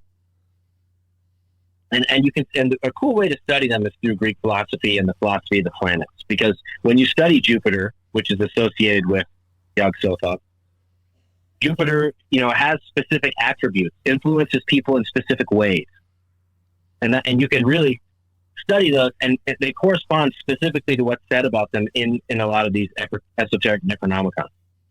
So pretty cool. So moving on. One of the more famous ones, and H.P. Lovecraft really, really went nuts with this one, was an entity called Cthulhu. Right. A lot of people have heard this. I think even Metallica wrote a song called The Cthulhu. Wasn't that Metallica? I know there's a song, maybe it was Ozzy Osbourne, I don't know. Anyway, it's interesting though, all these, dark metal bands, where were they getting all that knowledge? Were they just pulling it out? Who knows?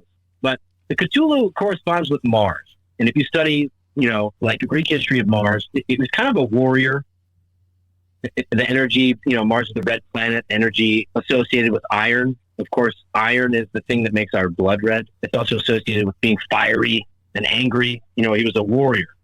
Cthulhu is supposed to be a being that is massive, gigantic, has leather wings like a bat, has the form of a human, but has a face kind of similar to, not to make a cheesy reference, but I can't remember which one it was, but one of what's those Disney pirate movies from Johnny Depp?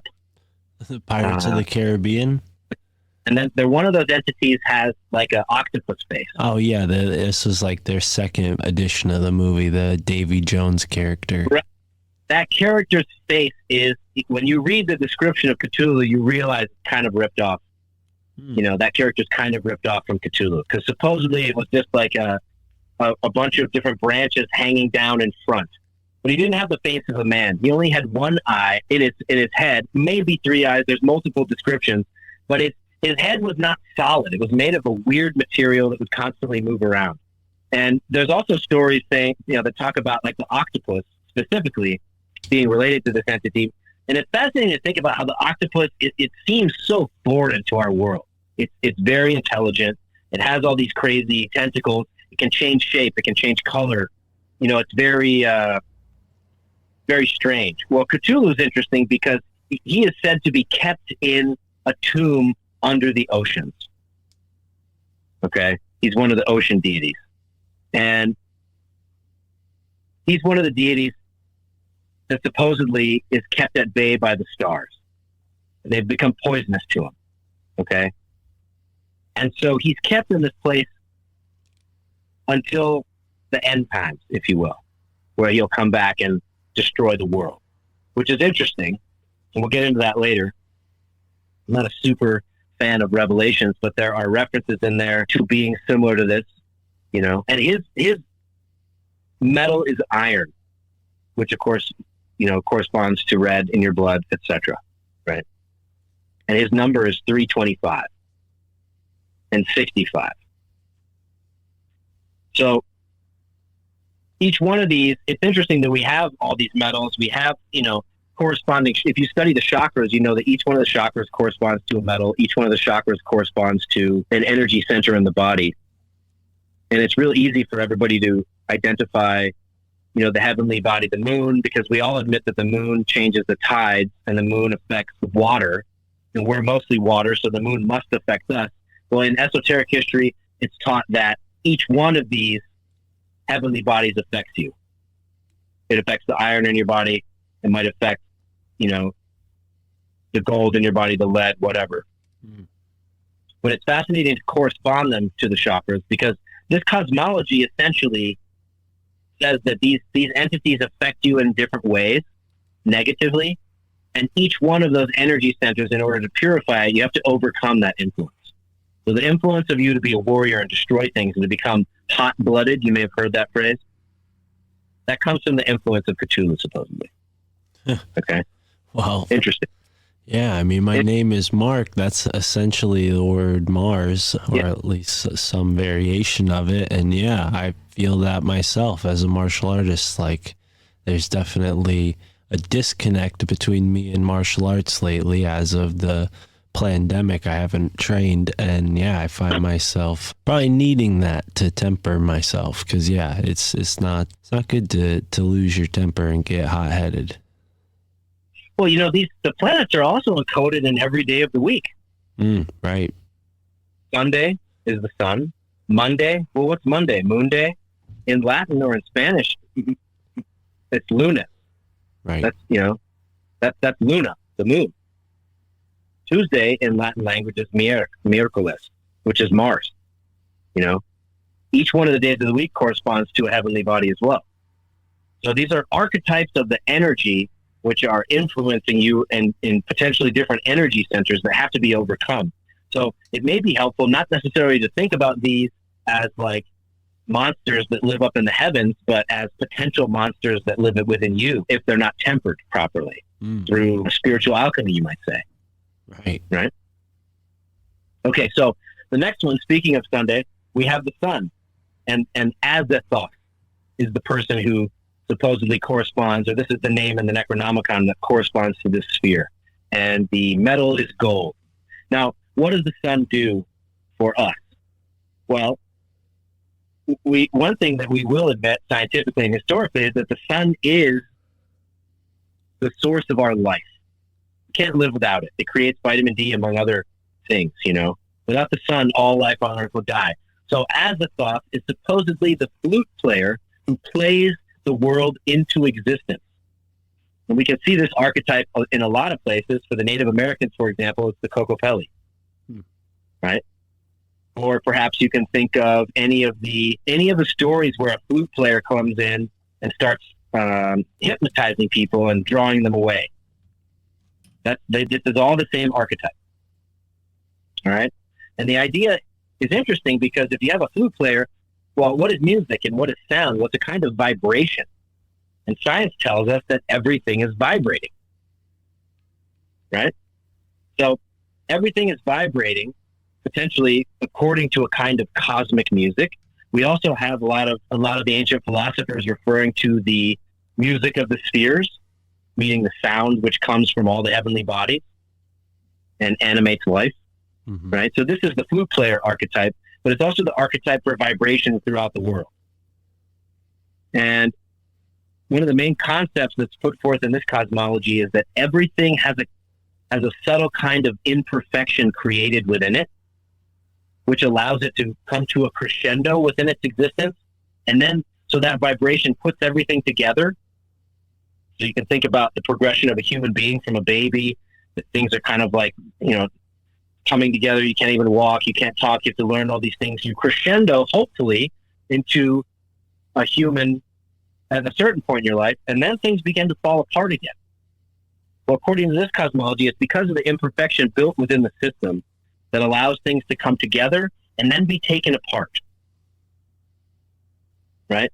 And why do things have to come apart? Well, because all those individual components are then put together into something else. When our body goes into the ground, it gets taken apart and it gets put together into another body. I heard a cool statistic the other day that you have a 99.9% chance every breath you take of breathing in the same air that Julius Caesar exhaled when he died.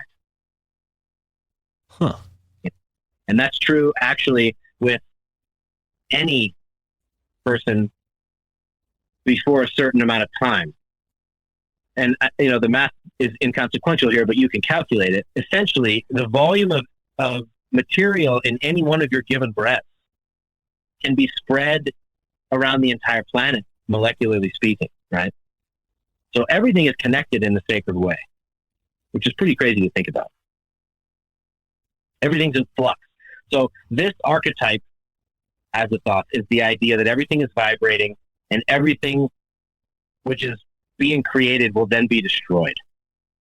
And it's interesting because his metal is gold and his number is 666. The mark of the beast, according to the Christians, right? Now, what is the beast supposed to do?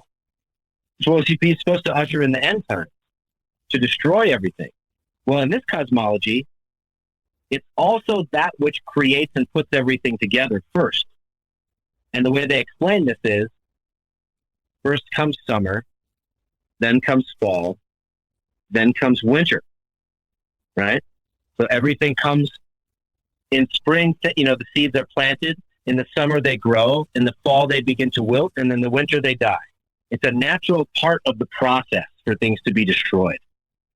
And so just like the flute player or the vibrations of our world bring us all into existence, those same vibrations will one day take us out of existence.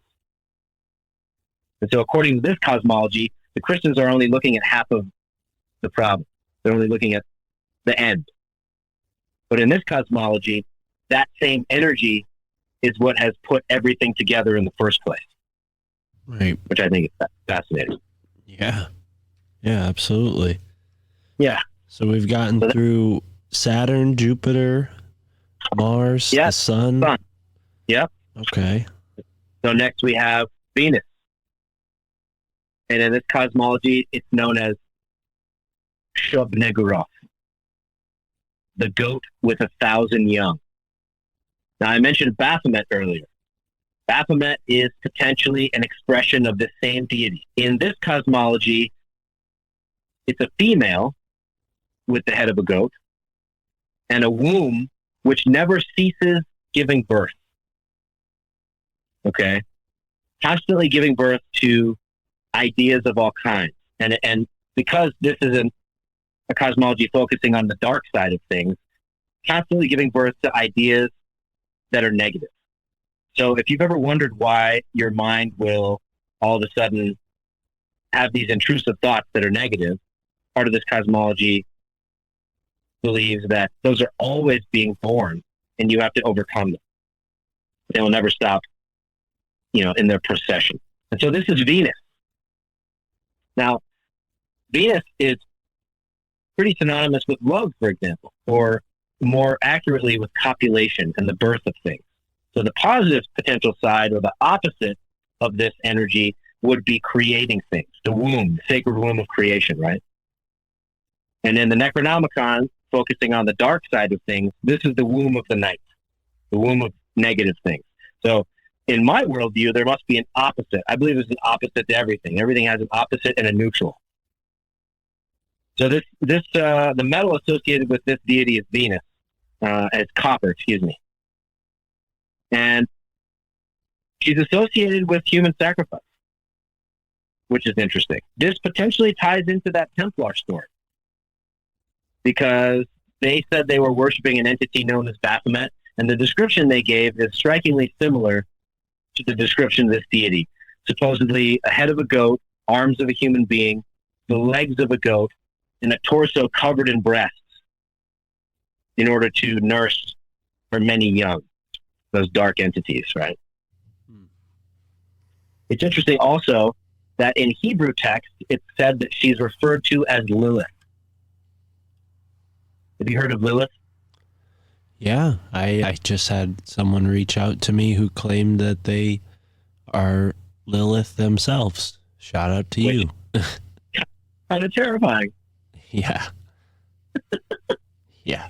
Well, so this entity is, according to the Hebrew tradition, Lilith was the wife of Adam before Eve. Wow. And one of the lesser known concepts of that was that she would make love to Adam on top. And so in all the rites concerning Lilith, the woman is on top, and there's a lot of orgies and sexual rites that are associated with the worship of Lilith or Shub-Niggurath or the goat of 1,000 young. You can also trace this back to Babylonian belief systems, and the Babylonians describe an entity, and we have a modern name for this entity. The name doesn't come from Babylonian, but they give the exact same description, and a lot of people are familiar with this. It's the idea of the succubus, a non-corporeal entity that comes to you at night to steal your seed. Yeah. Steal a man in order to create demonic beings. Fascinating. Yeah. So that's the dark side of this entity. Her number is 1,225. Again, that derives from her name in Hebrew, being numbers all being added up. That's kind of related to gematria, but I don't want to go down that wormhole too far. So we got two more. And these are pretty interesting ones, okay? Okay. So now we have Mercury. Mercury is associated in this Necronomicon cosmology with an entity called Nyarlathotep. Okay, and we know which metal Mercury is associated with. Associated with Mercury, right? You study the Greek cosmology, you know that Mercury is kind of like a winged messenger, right? Well, in this cosmology, Nyarlathotep is the messenger of the old ones. Nyarlathotep is the one who allows people to communicate with the old ones. So supposedly this entity can take the form of a man who is tall, always wears black robes. The only difference being it doesn't have a face. And if you study the esoteric histories, one of the things that they teach, cosmology of this Necronomicon, is that the Sphinx, for example, one of the things that they say about the Sphinx is that its face has been recarved. Have you heard this? Yeah, apparently even Napoleon went along and shot a piece of the nose off, is part of what I heard one person say. Yeah, well, I believe it's pretty commonly accepted that the face of the Sphinx that we currently see was not the original. And according to this cosmology, one of the reasons may have been that it was supposed to be in reference to Nyarlathotep or Mercury, and it had no face. And so it was kind of a blank canvas. So some, pharaoh maybe, or some later ruler came along and said, "Well, put my face on there," right? Wow. But according to this cosmology, this entity is an eater of souls. So when we hear about stealing loosh, when we hear about negative energy being created intentionally, it is possible that this is one of the entities that consumes it, or at least it is according to this cosmology. And his brother is the sacred flute player. Supposedly all of these entities are related, okay? This particular entity, one of the reasons it's allowed to interact with human beings is because the stars don't affect it. That's why it's known as the messenger. If you want to understand more, read the Greek references to Mercury, fascinating descriptions. The idea is that anytime you hear the phrase, the chaos that creeps within esoteric schools, or the many-formed messenger, it's all in reference to the same entity, we'll say, right? So supposedly it could take any form, but specifically appears to people in their thoughts and in their dreams and loves to corrupt them, people who are drinking. This is one of the reasons that we refer to, according to this cosmology, we refer to alcohol as spirits, because being perverted like that really attracts this entity and allows him to influence you. And if you know anything about booze, when you start drinking, people start acting potentially out of their character. And people will actually use that phrase, I was acting really out of character. Well, in this cosmology, it's because you were being perverted and influenced by this entity. Pretty interesting. Yeah. And there is actually one kind of really interesting thing that I read in one of the histories of this cosmology that I think is funny. The way that his worshippers were ordered to pay homage to him was by giving him a kiss on his anus, because he found this to be really funny, and it signified corruption. Now, one of the histories of this cosmology is that the old ones were actually responsible for our creation, and they created us as a plaything to be fucked with, essentially, if you'll forgive the purple language. And All right. in evidence of this, they offer the idea that our organs of reproduction were placed right next to our organs of excretion. And in a lot of other animals, these are separated. And supposedly in a lot of higher entities, they're completely separate. But they did this to us as simply to make fun of us, which I find an interesting and fascinating principle. Because evolution is not lazy. Evolution is pretty efficient. And so it could be a concept of efficiency. But it's interesting to put forth the proposition that it was done intentionally to degrade us. And that's what this cosmology says. And Nyarlathotep had a hand in that. So the last one is Dagon. And Dagon's associated with the moon.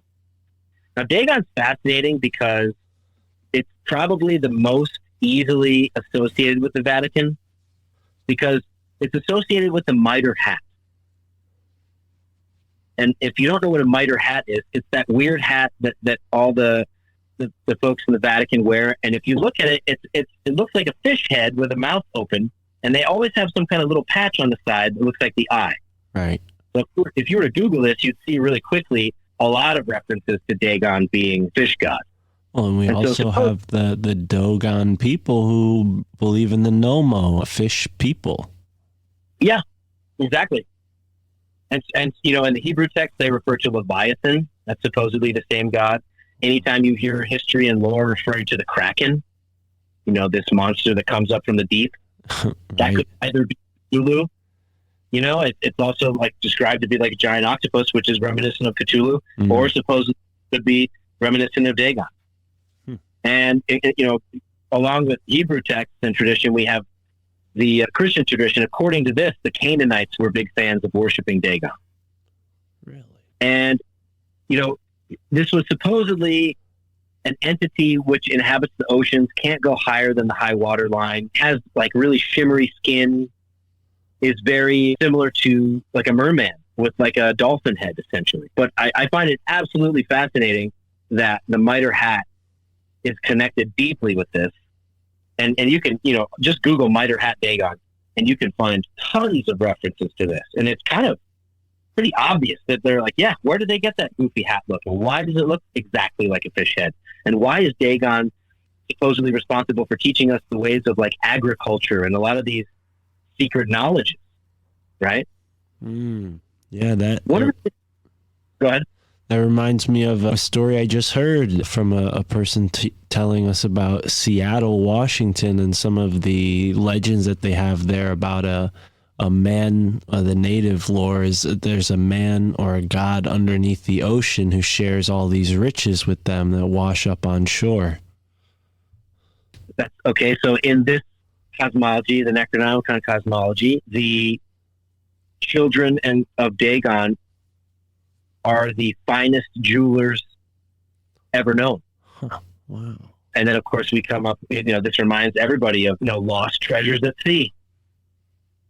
But that story you just told me ties right into this cosmology, you know? And it's fascinating that comes from native people, you know?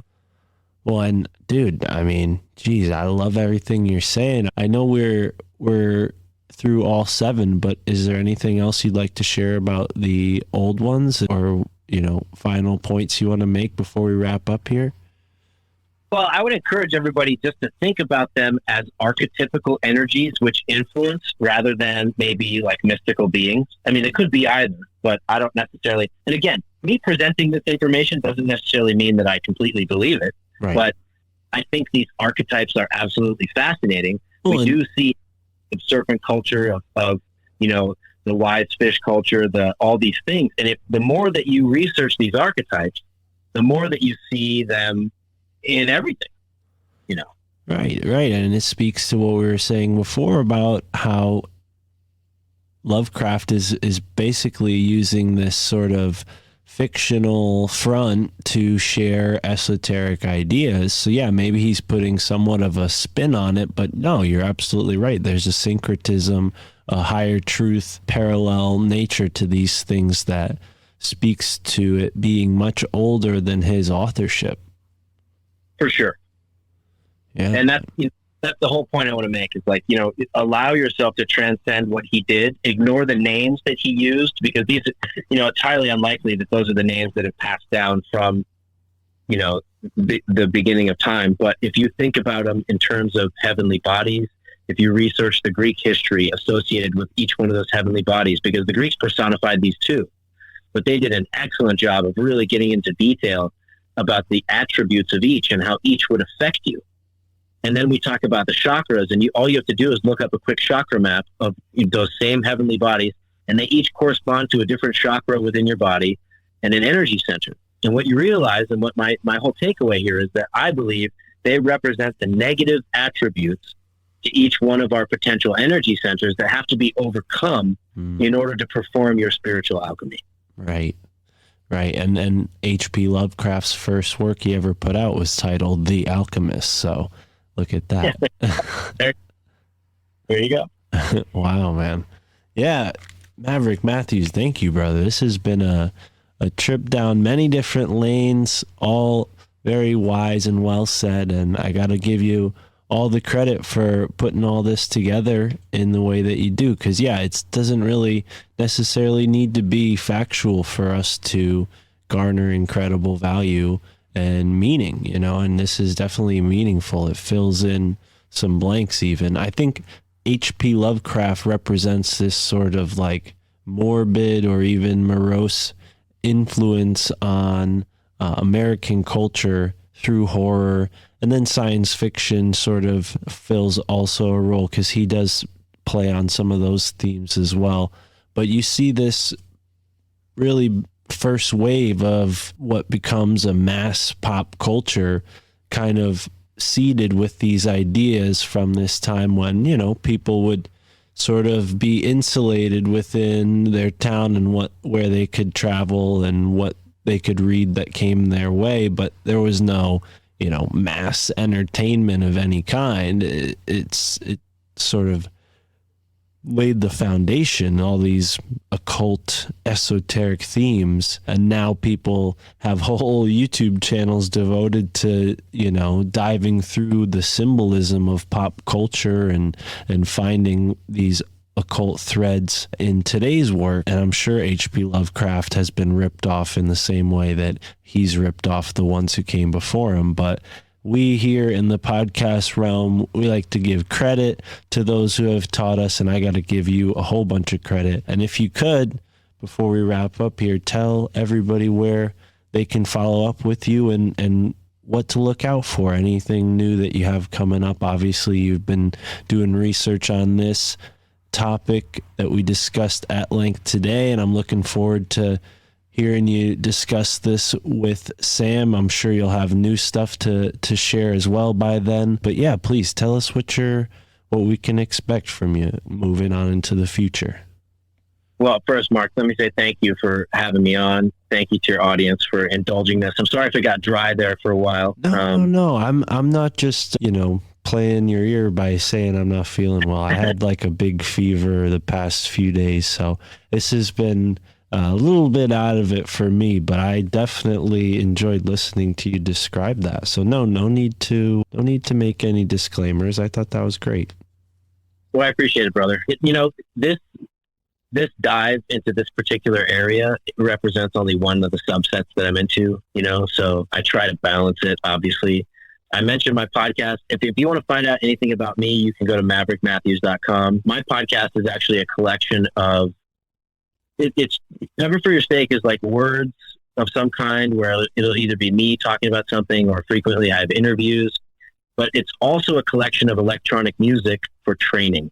I'm really into using vibration for healing, and I believe that electronic music evolved organically to be kind of a vibrational version of our body. And so you can think of the bass as a heartbeat. You can think of all the other tones as potentially corresponding to different energy centers. So without being too verbose on it, go check that out. I'd love your feedback on that. And then we mentioned that Nick and I are doing some new segments that are comedy on there. That's pretty cool. I do have some t-shirts on my website that I sell for the biological sovereignty movement. So if you want to support me, that's one of the best ways to do it. And then I actually have a coffee table book coming out, which is completely different, unrelated to this. I did some painting. I'm going through a pretty painful divorce right now and trying to deal with the custody battles of having a 3-year-old. And one of the ways I tried to channel that alchemically into positive energy was I did some painting. So I painted a series of paintings about campfires, and I'm releasing those into a coffee table book, which I'm binding myself in wood. It's a pretty cool little art project. So if you want to check that out, go to my website, maverickmatthews.com. Wow. So you're doing these all yourself. I imagine there's probably going to be a limited amount. People should get on that right away, huh? Well, I appreciate that call for urgency. They're going to be made to order, and they're going to be a little more expensive because I am binding them myself. It is a process that takes, significant amount of time. There'll be a whole sort of unpackaging and presentation on my site pretty soon. I'm hoping to have that up by the end of the weekend. But creating the book itself is an extension of the artistic process for me. And so they're all handmade. They're individual. The paintings are pretty cool. The images that are in there. And ultimately, this was a catharsis for me. And so it helps me, defer the crazy costs of a divorce. I've dropped like more than $30,000 on this thing now. So it's hurt me financially, and my podcast is not monetized at all. So if you really want to support my efforts and get a cool piece of unique art, this is really how I'm trying to create it, as opposed to just like asking, hey, help my GoFundMe or something. I wanted to channel it into something cool. Yeah. So that's my attempt. That's awesome, man. I really appreciate you sharing that with us and with the world. I think that's a great way to transmute those deep emotions that you're going through, I'm sure. So yeah, wow, that's really cool and powerful. So I look forward to seeing that, and I'm sure this episode will be out by the time, if you're going to have that out this week or next week. I have like 5 episodes recorded before this, so this will be out in mid-August about. Oh, perfect. So yeah, people will be able to go and check that out right away. Yeah, well, thank you very much for the opportunity, Mark, and I look forward to developing our friendship. It was really great to finally connect with you, and hopefully we'll get to meet in Meet Space at some point. Likewise, man. Yeah, thank you for saying that, and pleasure's all mine. It's been an honor to talk to you as a friend of Sam Tripoli's. You're a friend of mine, and yeah, I've always appreciated hearing you on other podcasts, including your own. So yeah, it's about time that we have you here, and I hope to get into some of the things that we left on the table in another conversation, especially the point about electronic music. I mentioned I use music in this show. I'm not musically inclined enough to know the maybe hertz or frequency of the music I'm using. I'm just sort of playing by ear, no pun intended. But yeah, I'd love to incorporate some of your music into this episode. If you have any tracks that I can download for free, or I'll buy some of them if you have some for sale. But yeah, that would be really cool to mix some of those into this episode, and then maybe we can have another conversation in the future about the healing science of vibration. Oh yeah, I'd love to talk cymatics with you. I just released an album called Mindfire. I was composed around the same time of the paintings. It's on my website for download, and if I think I have your email. Oh yeah, I or at least I have the booking email. I'll send you a download code, and you can download it, and feel free to use it as you wish. Right on. Awesome. Yeah, definitely going to use that in this episode. So folks listening, you're about to hear some of that yourself, and be sure to go check out maverickmatthews.com to follow up with everything that Maverick has going on. As for now, enjoy the moment wherever you are in the now.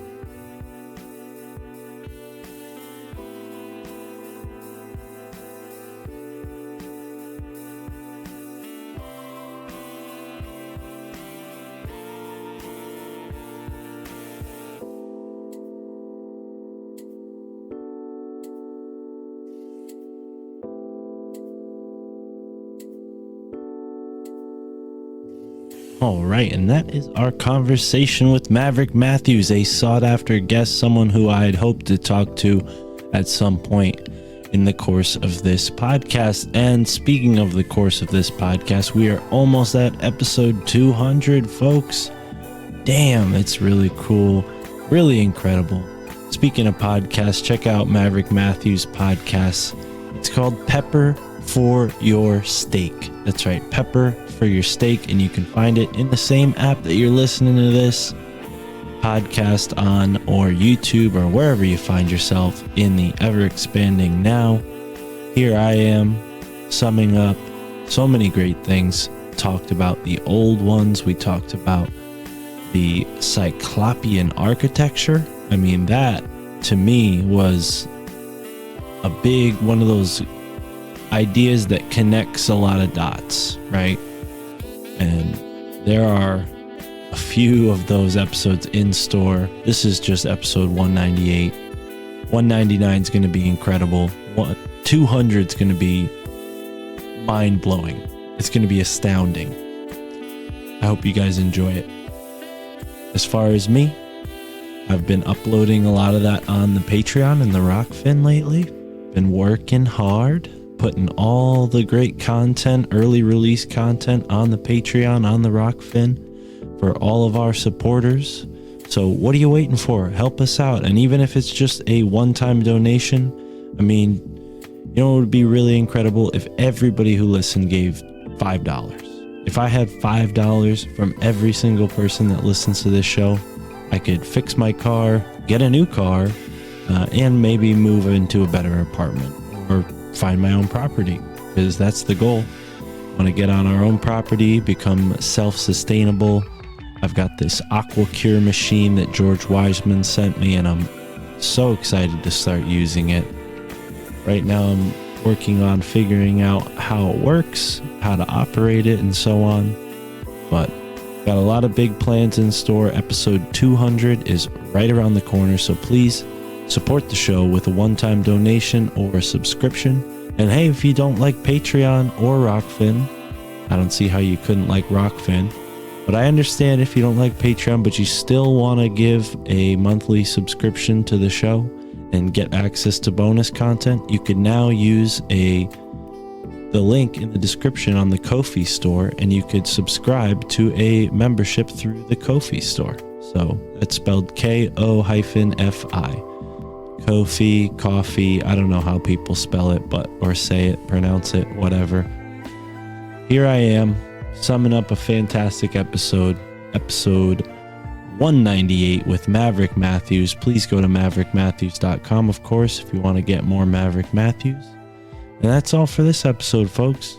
Thank you for listening, and enjoy the moment wherever you are in the now.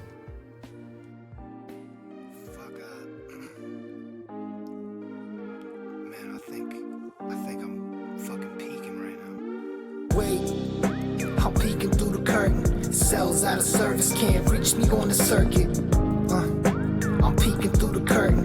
Nothing is for certain, but I feel it like a purpose. Wait, I'm peeking through the curtain. Hardly feeling like a person, but the vibes are perfect. I'm peeking through the curtain. Nothing is for certain, but I feel it like a purpose. Wait, my third eye's open and my chakras flowing. All 7 channels in my spirit's floating.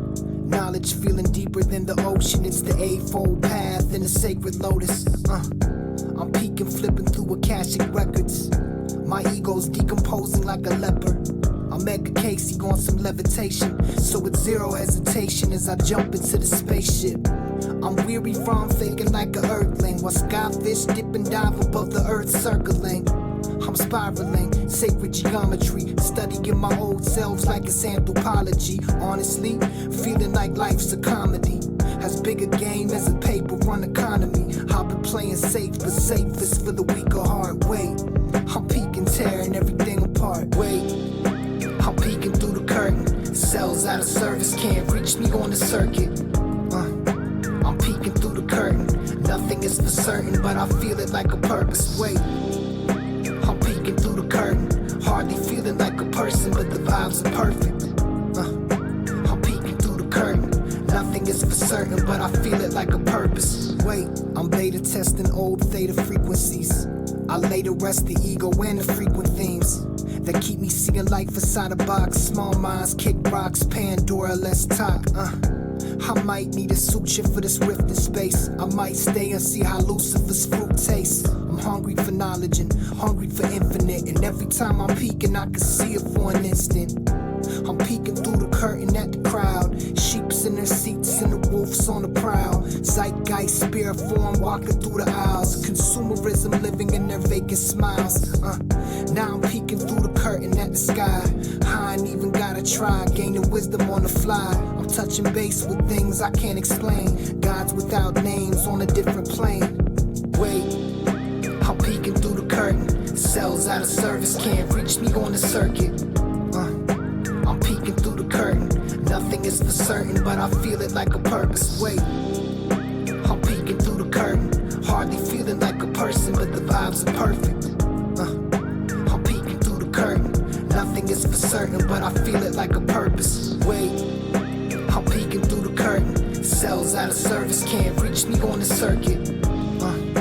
I'm peeking through the curtain. Nothing is for certain, but I feel it like a purpose. Wait, I'm peeking through the curtain. Hardly feeling like a person, but the vibes are perfect. I'm peeking through the curtain. Nothing is for certain, but I feel it like a purpose. Wait.